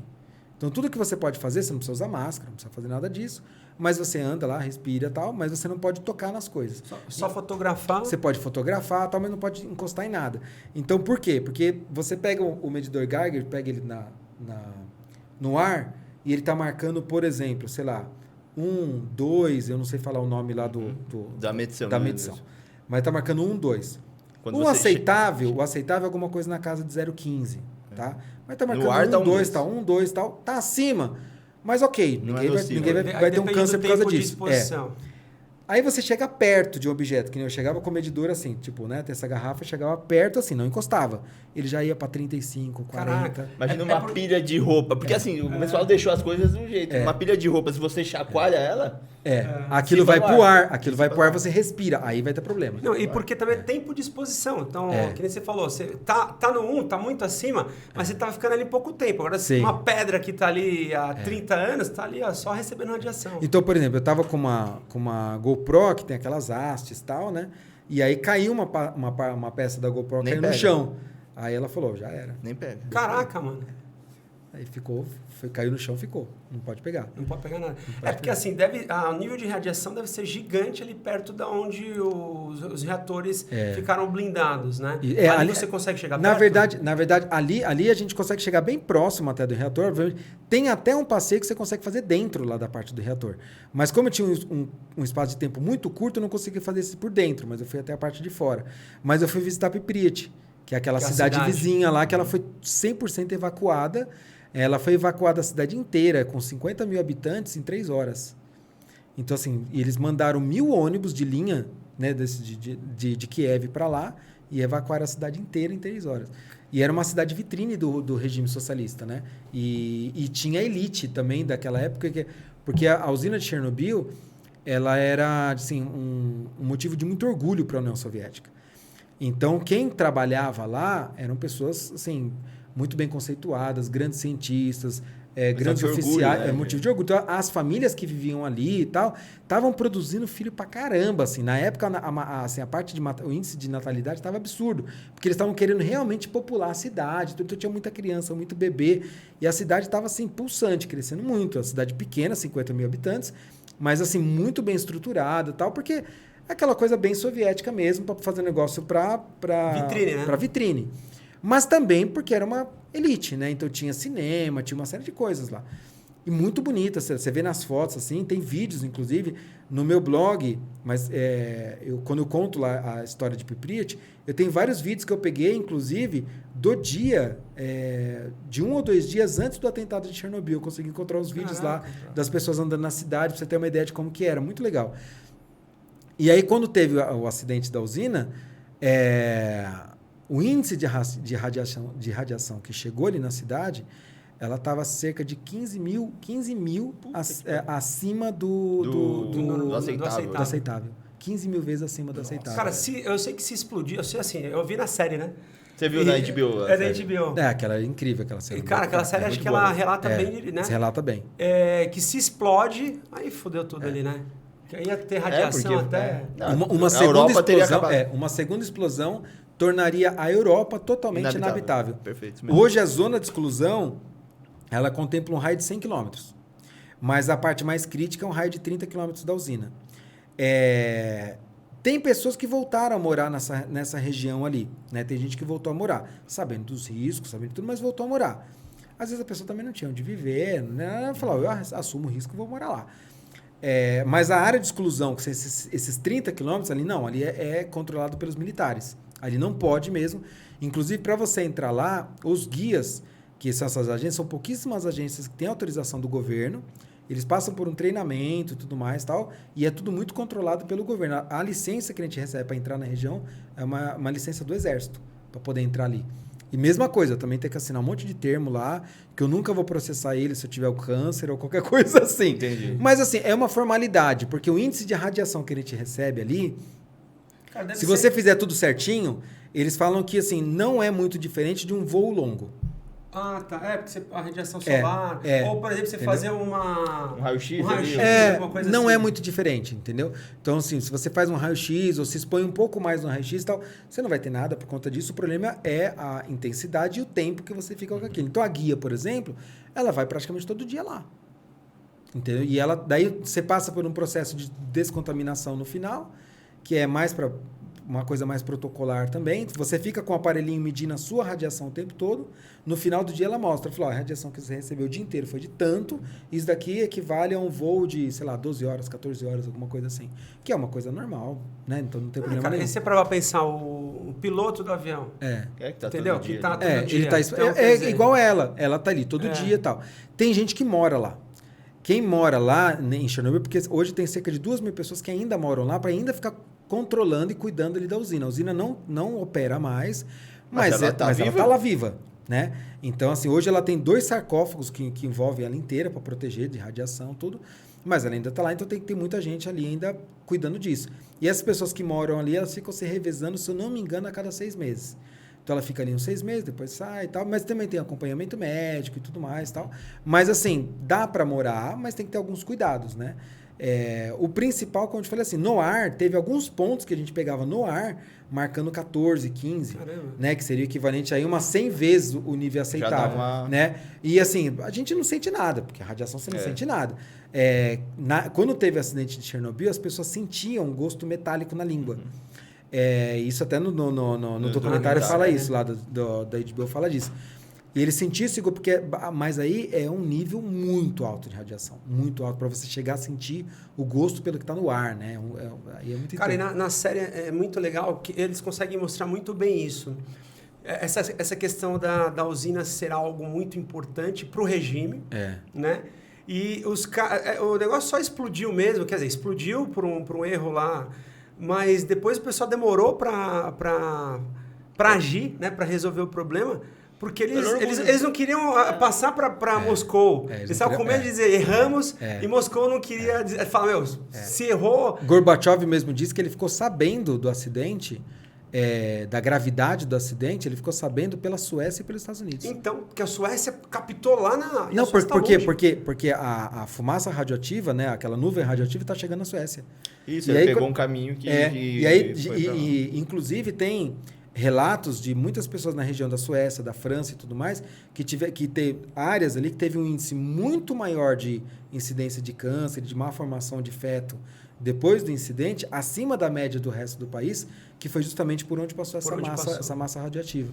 E eles captaram essa massa, os Estados Unidos parceiro, ajudou a triangular e tal, e chegaram e descobriram que estava vindo de lá. Os caras não queriam assumir, e aí nisso demorou para agir, para resolver o problema. Mas por quê? Porque eles tinham muito interesse em esconder muita coisa ali. Lá na região de Chernobyl tem um lugar, que é uma base secreta soviética lá, que eu também visitei, e que lá tem um radar que chama Radar Duga, que é uma coisa assim absurdo de grande, aquele radar. Ele, pra você ter uma ideia, para construir esse radar, ele tem 700 metros de comprimento e 150 metros de altura. Caramba, mano. Ele custou o dobro o custo dele para produzir foi o dobro de construir a usina de Chernobyl. Caraca! E eles acreditam, paranoia inclusive, dos caras. se acredita que Chernobyl foi criada principalmente para prover energia para esse radar. E esse radar ele operava e ninguém sabia. Quando você está chegando na área de entrada desse radar, tem uns pontos de ônibus com temática infantil. E eles falavam que aquilo era uma colônia de férias. Então o pessoal via ônibus chegando e ônibus saindo e eles achavam que era uma colônia de férias. Mas não era. Era o pessoal, os militares trabalhando. Tinha cerca de 1.500 pessoas que trabalhavam nesse radar, que era na época da Guerra Fria. E o que eles queriam? O objetivo desse radar era conseguir monitorar um eventual míssil intercontinental americano. Então, a promessa é que esse radar conseguiria, em 2 a 3 minutos, identificar que os Estados Unidos lançou um míssil intercontinental, e aí eles teriam alguma coisa entre 20 e 25 minutos para tomar uma ação, que é mais do que suficiente. 25 minutos você consegue fazer. Mas esse radar nunca conseguiu operar. Ele nunca deu o resultado que eles gostariam. Inclusive, existe uma teoria de conspiração, mas já deixo dizendo que é teoria de conspiração, que assim, existia um investimento absurdo para se construir esse radar, e tinha um cientista que era o líder desse projeto, e quando ele percebeu que esse radar não ia funcionar, existe a teoria de conspiração que diz que foi ele que quis causar esse dano com Chernobyl, essa falha, digamos assim, esse incidente de Chernobyl, para, digamos assim, para justificar um desastre, a coisa morreu, um erro, e daí, tipo, abandonar o projeto para ele não ter que assumir a culpa. Se o negócio não funciona, os caras não iam falar... Mas é teoria de conspiração. Bacana. Mas, assim, o radar existe lá, o custo dele foi absurdo, e até hoje a Rússia não explica, ela não tem uma explicação formal do porquê do radar. Quem explica o que ele era, para que ele servia, eram antigos funcionários que trabalhavam lá, engenheiros e tudo mais, que depois, quando caiu o regime soviético, eles não simpatizavam mais, aí eles resolveram explicar o que era. Mas, oficialmente, a Rússia não fala. Eu não conhecia a história desse radar. É muito legal, louco, né? É muito louco. E, assim, eram 4, né? Eram 2 que transmitiam e 2 que recebiam. E hoje só existem 2 deles, e um desses que fica lá. O que está lá é um receptor. E a ideia era usar uma frequência que iria pela ionosfera. Tem uma explicação científica que eu não vou saber dizer como é que é, mas nunca funcionou. Então, assim, o cientista lá comeu bola. Uma coisa que também mostra na série é que os caras saíam os caras para matar todos os animais, né? Qual que é o nome desses caras? Eram os liquidadores. Liquidadores, isso. Putz, porque acontece, depois que eles conseguiram controlar toda a irradiação ali que vinha ali da usina, se queira ou não, já tinha jogado muita poeira radioativa pela Ucrânia e pela aquela região toda. E aí o que eles tinham que fazer? Eles tinham que limpar isso. Né? Então, aquela poeira ela vai se acomodando em cima das coisas, né? Ela fica por um bom tempo no gera ar, movimento, ela sobe mas depois ela se acomoda. Então, eles tinham que limpar isso, que eram os chamados liquidadores. E esses liquidadores, eles recebiam $100 de prêmio para poder trabalhar com isso e um certificado de liquidador, que isso dava alguns privilégios para eles, bem quase nada. Mas nem assim. dava tempo, porque eles morriam rápido. Mas muitos morreram, muito assim. O índice de morte assim foi muito alto, né? E teve aquela história também incrível lá dos mineiros que passou os lá, caras que foram lá no fundo. que escavaram tudo, que a grande maioria deles morreu antes dos 40 anos, por conta da radiação e por conta de tudo que eles passaram ali, né? E é muito interessante, porque os caras realmente eles salvaram o mundo ali. Eles salvaram o mundo, pelo menos a Europa, né? Europa. E eles faziam muito pela... Como é que eles chamavam? A pátria-mãe, né? A pátria-mãe. A pátria-mãe. A Rússia hoje fala também, né? A mãe pátria, né? A mãe Rússia. Mãe Rússia, né? Então eles fizeram muita coisa e arriscavam a vida pra pátria-mãe, pra manter a imagem, né, do negócio. Cara, mas foi uma... na série você vê que foi muito legal. Os caras jogaram no psicológico dos caras mesmo. É igual filme, né? Aí um levanta a mão, aí os outros começam a levantar atrás. Aí os caras vão lá e resolveram. Mas... E a história é verídica, assim. E a União Soviética não fez absolutamente nenhum registro sobre eles. Você não tem nomes, você não tem nenhuma identificação, tem pouquíssimas fotos. Não tem nenhuma estátua dos caras? Tem nada. Assim, tipo, esses mineiros que cavaram lá e tal. Não tem nenhuma documentação sobre... Porque tudo que a Rússia não queria era que isso viesse à tona, entendeu? Tanto que eles demoraram demais para poder assumir. Eles levaram 5 meses para poder assumir numa reunião da ONU, porque já não tinha mais como esconder.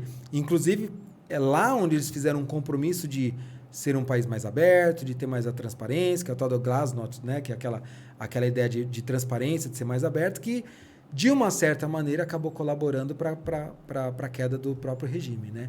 A partir do momento que a população tem mais acesso à informação do que está acontecendo, eles vão se revoltando. Então, porque a partir do momento que você blinda todo mundo de informação e você só passa aquilo que você quer, você tem total controle da opinião popular. A partir do momento que você fala, a gente errou, a gente falhou, a gente fez bobagem, a gente também... Fala, peraí, não quero mais vocês aí. Aí a população começa a se revoltar porque eles têm acesso à informação. E outra, você pega um país como a Coreia do Norte, que a gente falou antes... Cara, você consegue controlar. Agora, uma União Soviética, cara, gigantesca, como é que você controla comunicação? Stalin fez isso por muito tempo, mas ia matando todo mundo. Né? Calando as pessoas. Qualquer um que esboçou ser contra ele, matava. E aí, para falar de Stalin, a gente fala do Holodomor, né? É assim que se fala? Holodomor. Que é morte por inanição. Por inanição. Né? Que que também envolve a Ucrânia, né? E que foi um período em que a União Soviética ela bloqueou parte ali da Ucrânia por interesses políticos e por interesses econômicos e roubou, digamos assim, né? Eles falam que eles desapropriaram, até tem um termo mais bonito, mas eles simplesmente roubaram toda a produção agrícola daquela região e tudo que eles produziam eles tomavam e proibiram de sair dali. Então isso fez com que eles não tinham o que comer. Porque tudo que eles produziam era tomado. E isso causou a morte de cerca de 7 milhões de ucranianos, que é o chamado Holodomor, e que também a União Soviética escondeu por muito tempo. Né? Então, assim, eu dei essa super encurtada na história, mas isso começou principalmente porque a União Soviética estava precisando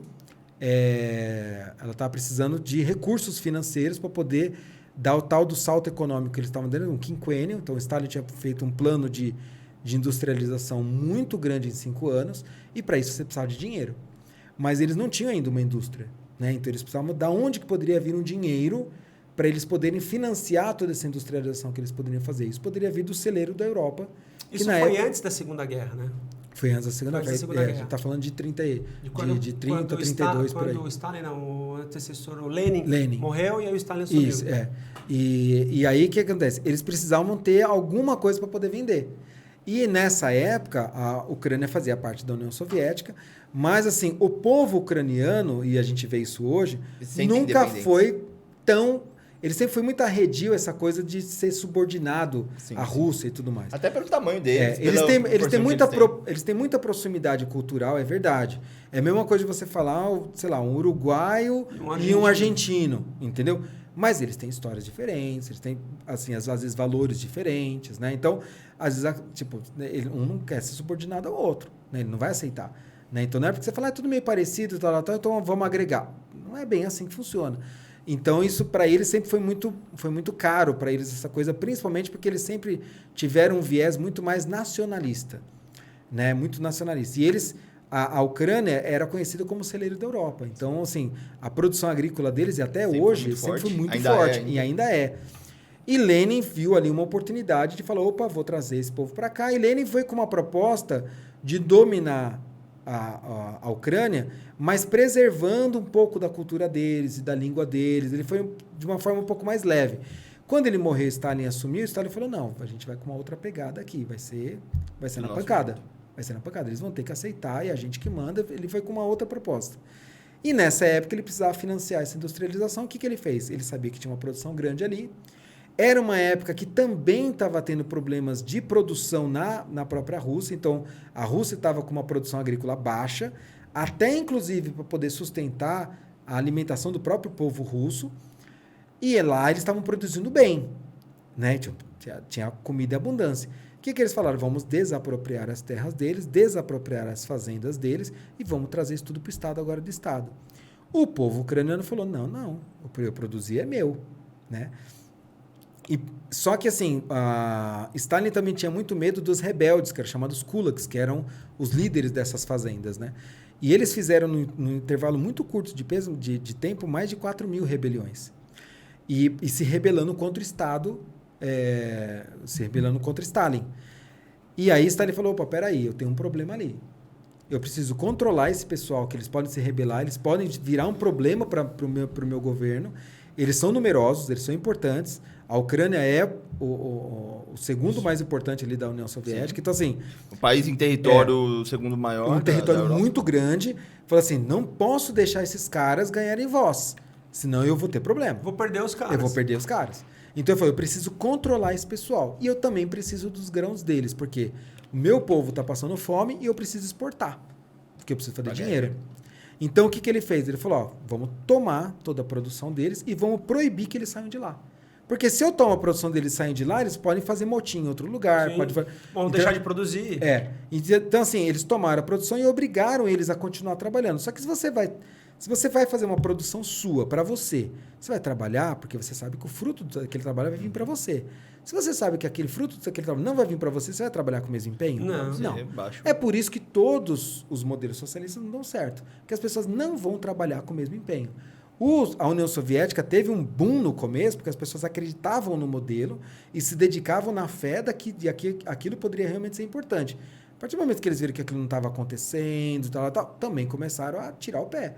Né? Então, assim, foi o que aconteceu ali. Falou, bom, eu não vou trabalhar com o mesmo empenho para entregar toda a minha produção para eles. E eles começaram a criar metas e começaram a criar controles, proibir eles de saírem dali, e eles não tinham o que comer. Aí eles confiscavam até coisas que não eram da produção. Então, eles entravam na casa da pessoa e pegavam hortaliças, coisas que eram da horta própria deles, da alimentação própria da família, e confiscavam tudo. Então, eles não tinham o que comer. E não podiam sair dali, não podiam ir para uma outra terra, não podiam fazer nada. Então, eles foram, assim, Mas que regime é um genocídio. idiota. É um genocídio. É um genocídio. Então, esse genocídio, o cálculo oficial da Ucrânia, que é o que apresenta lá no Museu do Holodomor, que fica lá em Kiev, o cálculo oficial deles é de 7 milhões de mortos. Por essa ação. Por essa ação da União Soviética lá. E assim... Historicamente falando, né, não é todo... Não existe um consenso. Então, assim, até porque, se queira ou não, existe um alinhamento, principalmente do pessoal de história, um pouco mais a ser mais simpatizante ao regime soviético. Então, eles acreditam muito nos documentos soviéticos e desmerecem os documentos e aquilo que a Ucrânia tem de documento. Então, acaba não sendo muito, digamos assim, difundido, então pouco se fala sobre o Holodomor e tal, porque eles acreditam no discurso soviético que aquilo... Porque não convém, porque eles acreditam mais no regime soviético do que no ucraniano. E como a Ucrânia sofre historicamente, né, cara? E é engraçado, eles não conseguiram tomar esse poder no longo prazo e aí eles começaram a entrar muito na política ucraniana, né? Até que teve o presidente, que eu não lembro o nome, que ele era muito enviesado para a parte russa. Ele foi eleito e ele entregou todas as armas nucleares que tinham na Ucrânia pra Rússia. Sim. E aí a Rússia prometeu que não. A partir do momento que você entrega, nós temos um tratado de paz onde que nunca iremos atacar vocês. Pois é, e eles... E o que aconteceu e- agora? Pois é, exatamente, né? Porque se a Ucrânia tivesse o armamento nuclear, porra, cara, ele existe. Hoje em dia é mais pra É proteção. proteger. Porque É quem é que vai bombardear. mexer com um país que tem... Não vai mexer. Então, mas é por isso que os Estados Unidos têm, por isso que porque assim, o Claro, objetivo não é usar. Não é. Sim. Mas Mas, tipo, opa, eu não tenho mexa aqui. comigo. É. Não mexe comigo. Porque assim, você vê, até pouco tempo atrás, antes da guerra da Rússia, a gente acreditava que a gente estava num planeta em paz. Imagina. Né? Entendeu? Porque você fala, tá tudo funcionando bem, tudo bonitinho. Daí a gente tinha bastante tempo para ficar discutindo coisa idiota, né? Umas coisas que não levam a nada e tal. E assim, fala, gente, não é bem assim. Existe muita gente louca no mundo. Existe. Cara, O Putin é louco. hoje em dia, o sei Xi lá. Jinping é louco. Você pega uns árabes lá, tem uns árabes loucos. Então, assim, o mundo não está em paz. Se você afrouxar um pouquinho, vai vir um cara para cima, sim. Então a gente tem que estar esperto, o né? Putin, ele tem uma estratégia que... Aí eu vi um gráfico, putz, eu tenho que retomar esse gráfico, eu vou mandar para você. Aí, se você quiser, manda para você também. Que toda vez que tem uma mudança de poder no americano, ele testa o poder americano, para ele entender até onde ele pode ir. Sim. Então, a Coreia do acontece Norte com a faz Coreia isso. do Norte. A Coreia do Norte faz isso sempre. Então, por exemplo... Esses exercícios nucleares da Coreia do Norte é sempre ligado caiu alguma operação um americana. míssil ali perto da fronteira. É. Vamos derrubar um mais para lá para ver o que o pessoal faz? Fica testando. O Putin fez isso com o Biden, né? Vamos testar aqui, vamos tomar parte aqui, vamos ver, cara, ninguém reagiu. Então ele sabe até onde ele pode ir. Então ele vai ir avançando até onde deixarem. Então, assim, no final, minha ida para a Ucrânia foi para poder ter um pouco dessa... Foi uma viagem super curta e tal, mas assim, foi para poder ter um pouco dessa... Agora, falando Dessa do vivência. Holodomor, cara, eu li que as pessoas morriam de fome e tudo, né? E que passava um cara de carrocinha, cara, nas portas, falando, tem morto aí? Tem morto aí? E às vezes levava a gente viva. Ah, é? Às vezes levava junto com os mortos, ele colocava Porque a gente tava- viva. Porque já tava moribundo, tipo assim, ó, E fala, não vai vai aguentar morrer. mais 2 dias. vamos Já levar. vou Já adiantar meu recolhe a hora. trabalho. E eles eram jogados em vala comum ainda vivo. Meu. E casos de canibalismo também, era muito relatado casos de Imagina canibalismo. passando fome. Muitos casos de canibalismo. Famílias que trocavam filhos. Então, Pra assim, não- Mães que mandavam filhos no trem embora, cara, pra... Tipo assim, seja o que Deus quiser, espero que ele tenha sorte. 12 anos. O Stalin diminuiu a pena, a idade... Sim. Penal. a idade penal. Porque essa criançada toda que as famílias mandavam começou a ficar nas ruas de Moscou. E Moscou é a cidade vitrine. E aí começou a ter muito pedinte, mendigo e tal. Furto. Até quando assim, os entusiastas da Coreia do Norte falam que na Coreia do Norte não tem mendigo. Eu vi mendigo na Coreia do Norte. No metrô. Inclusive, depois eu perguntei pra guia, a guia jurou de pé junto que não era mendigo, que era uma pessoa... Primeiro ela falou que não tinha ninguém. Só que eu fotografei. Não podia fotografar de jeito nenhum, né? Eu fotografei aquilo ali e escondi a foto. A foto toda borrada e tal, mas eu tirei com a câmera e falei, não é possível, todo mundo falar que não tem, eu vou tirar a foto e vou mostrar que tem. E aí eu perguntei pra guia, né? Falei assim, mas tem? Tem. Eu falei, o que era aquela pessoa ali no chão e tal? Ah, que pessoa?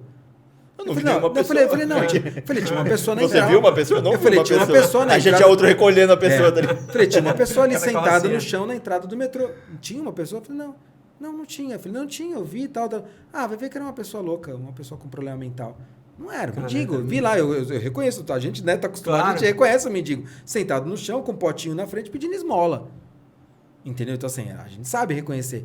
E na União Soviética a mesma coisa. Tipo, não temos, aqui tá todo mundo bem. Tá, e não era verdade. Mas é uma propaganda. Daqui a pouco você tem um monte de moleque na rua. E eles recebendo autoridades internacionais para dizer, olha como a gente está próspero, tá com aquele monte a de moleque molecada, pedindo dinheiro, não. Aí o que ele fez? Ele baixou a maioridade para 12 anos para ele poder, digamos assim... Dar fim naquilo. Para ele poder conseguir julgar essas crianças como adultos e poderem ser presas ou eventualmente até fuziladas. Caraca, velho. Tipo, você resolve na base da bala, assim. É um método muito peculiar, né? Por exemplo, é um método de a educação no Brasil não está boa, vamos abaixar a nota da prova para É isso a aí. educação ficar boa. Resolvido, né? Resolvemos. A Como educação é boa colocar a partir 30 de milhões agora. de pessoas na classe média? É só falar que quem ganha mais de R$400 é classe média. É. Pronto. Tudo Não, fácil. Tá resolvido. Teve uma época que acho que foi o Maluf, quando era prefeito, que você passava de ano automaticamente. Então, que é a exatamente. progressão continuada, que tem até hoje, né? Tem até hoje. Acabou, É acabou com padrão. a educação. Acabou. Acabou com a educação. Com a educação, você não precisa aprender pra você passar. Você não tem nenhum Mas estímulo. tá cheio de gente que lê e não entende o que tá lendo, que né, analfabeto funcional. Exatamente. Cara, E aí, vamos ver aqui. Ô, a gente já tá... Caramba, passou rápido aí. Passou rápido, né? Você vai precisar voltar ainda. Porque tem muita conversa ainda. Cara, bom, deixar com o Pedrão aí. Galera, agradecer demais você, Não, a valeu, presença. Acho que isso. foi... Cara, passou voando aqui. Voando, eu nem vi o tempo passar. Muito obrigado. E eu quero falar... Fala com a galera como que a galera te encontra nas redes sociais. Eu acabo sendo mais ativo mais no Twitter, né? Então, se quiser ver eu ficar reclamando da vida lá, me procura pelo nome mesmo, mas meu usuário é Leonardo Lopes, só que o Hélio Lopes é o número 1. Tá, a gente vai Mas se colocar você aí procurar embaixo. Leonardo Lopes, vai achar lá, vai Vamos aparecer colocar lá. aí embaixo aí. Na hora que você falou, tá aparecendo. Cara, vai mas aparecer lá. E no Instagram, o meu Instagram é o mesmo do blog, que é leonardolopes.com.br. Tá. Então, é um .com.br mesmo, é o usuário do Instagram. E o blog, que é isso daí, Leonardo Cara, Lopes. o blog é sensacional. É.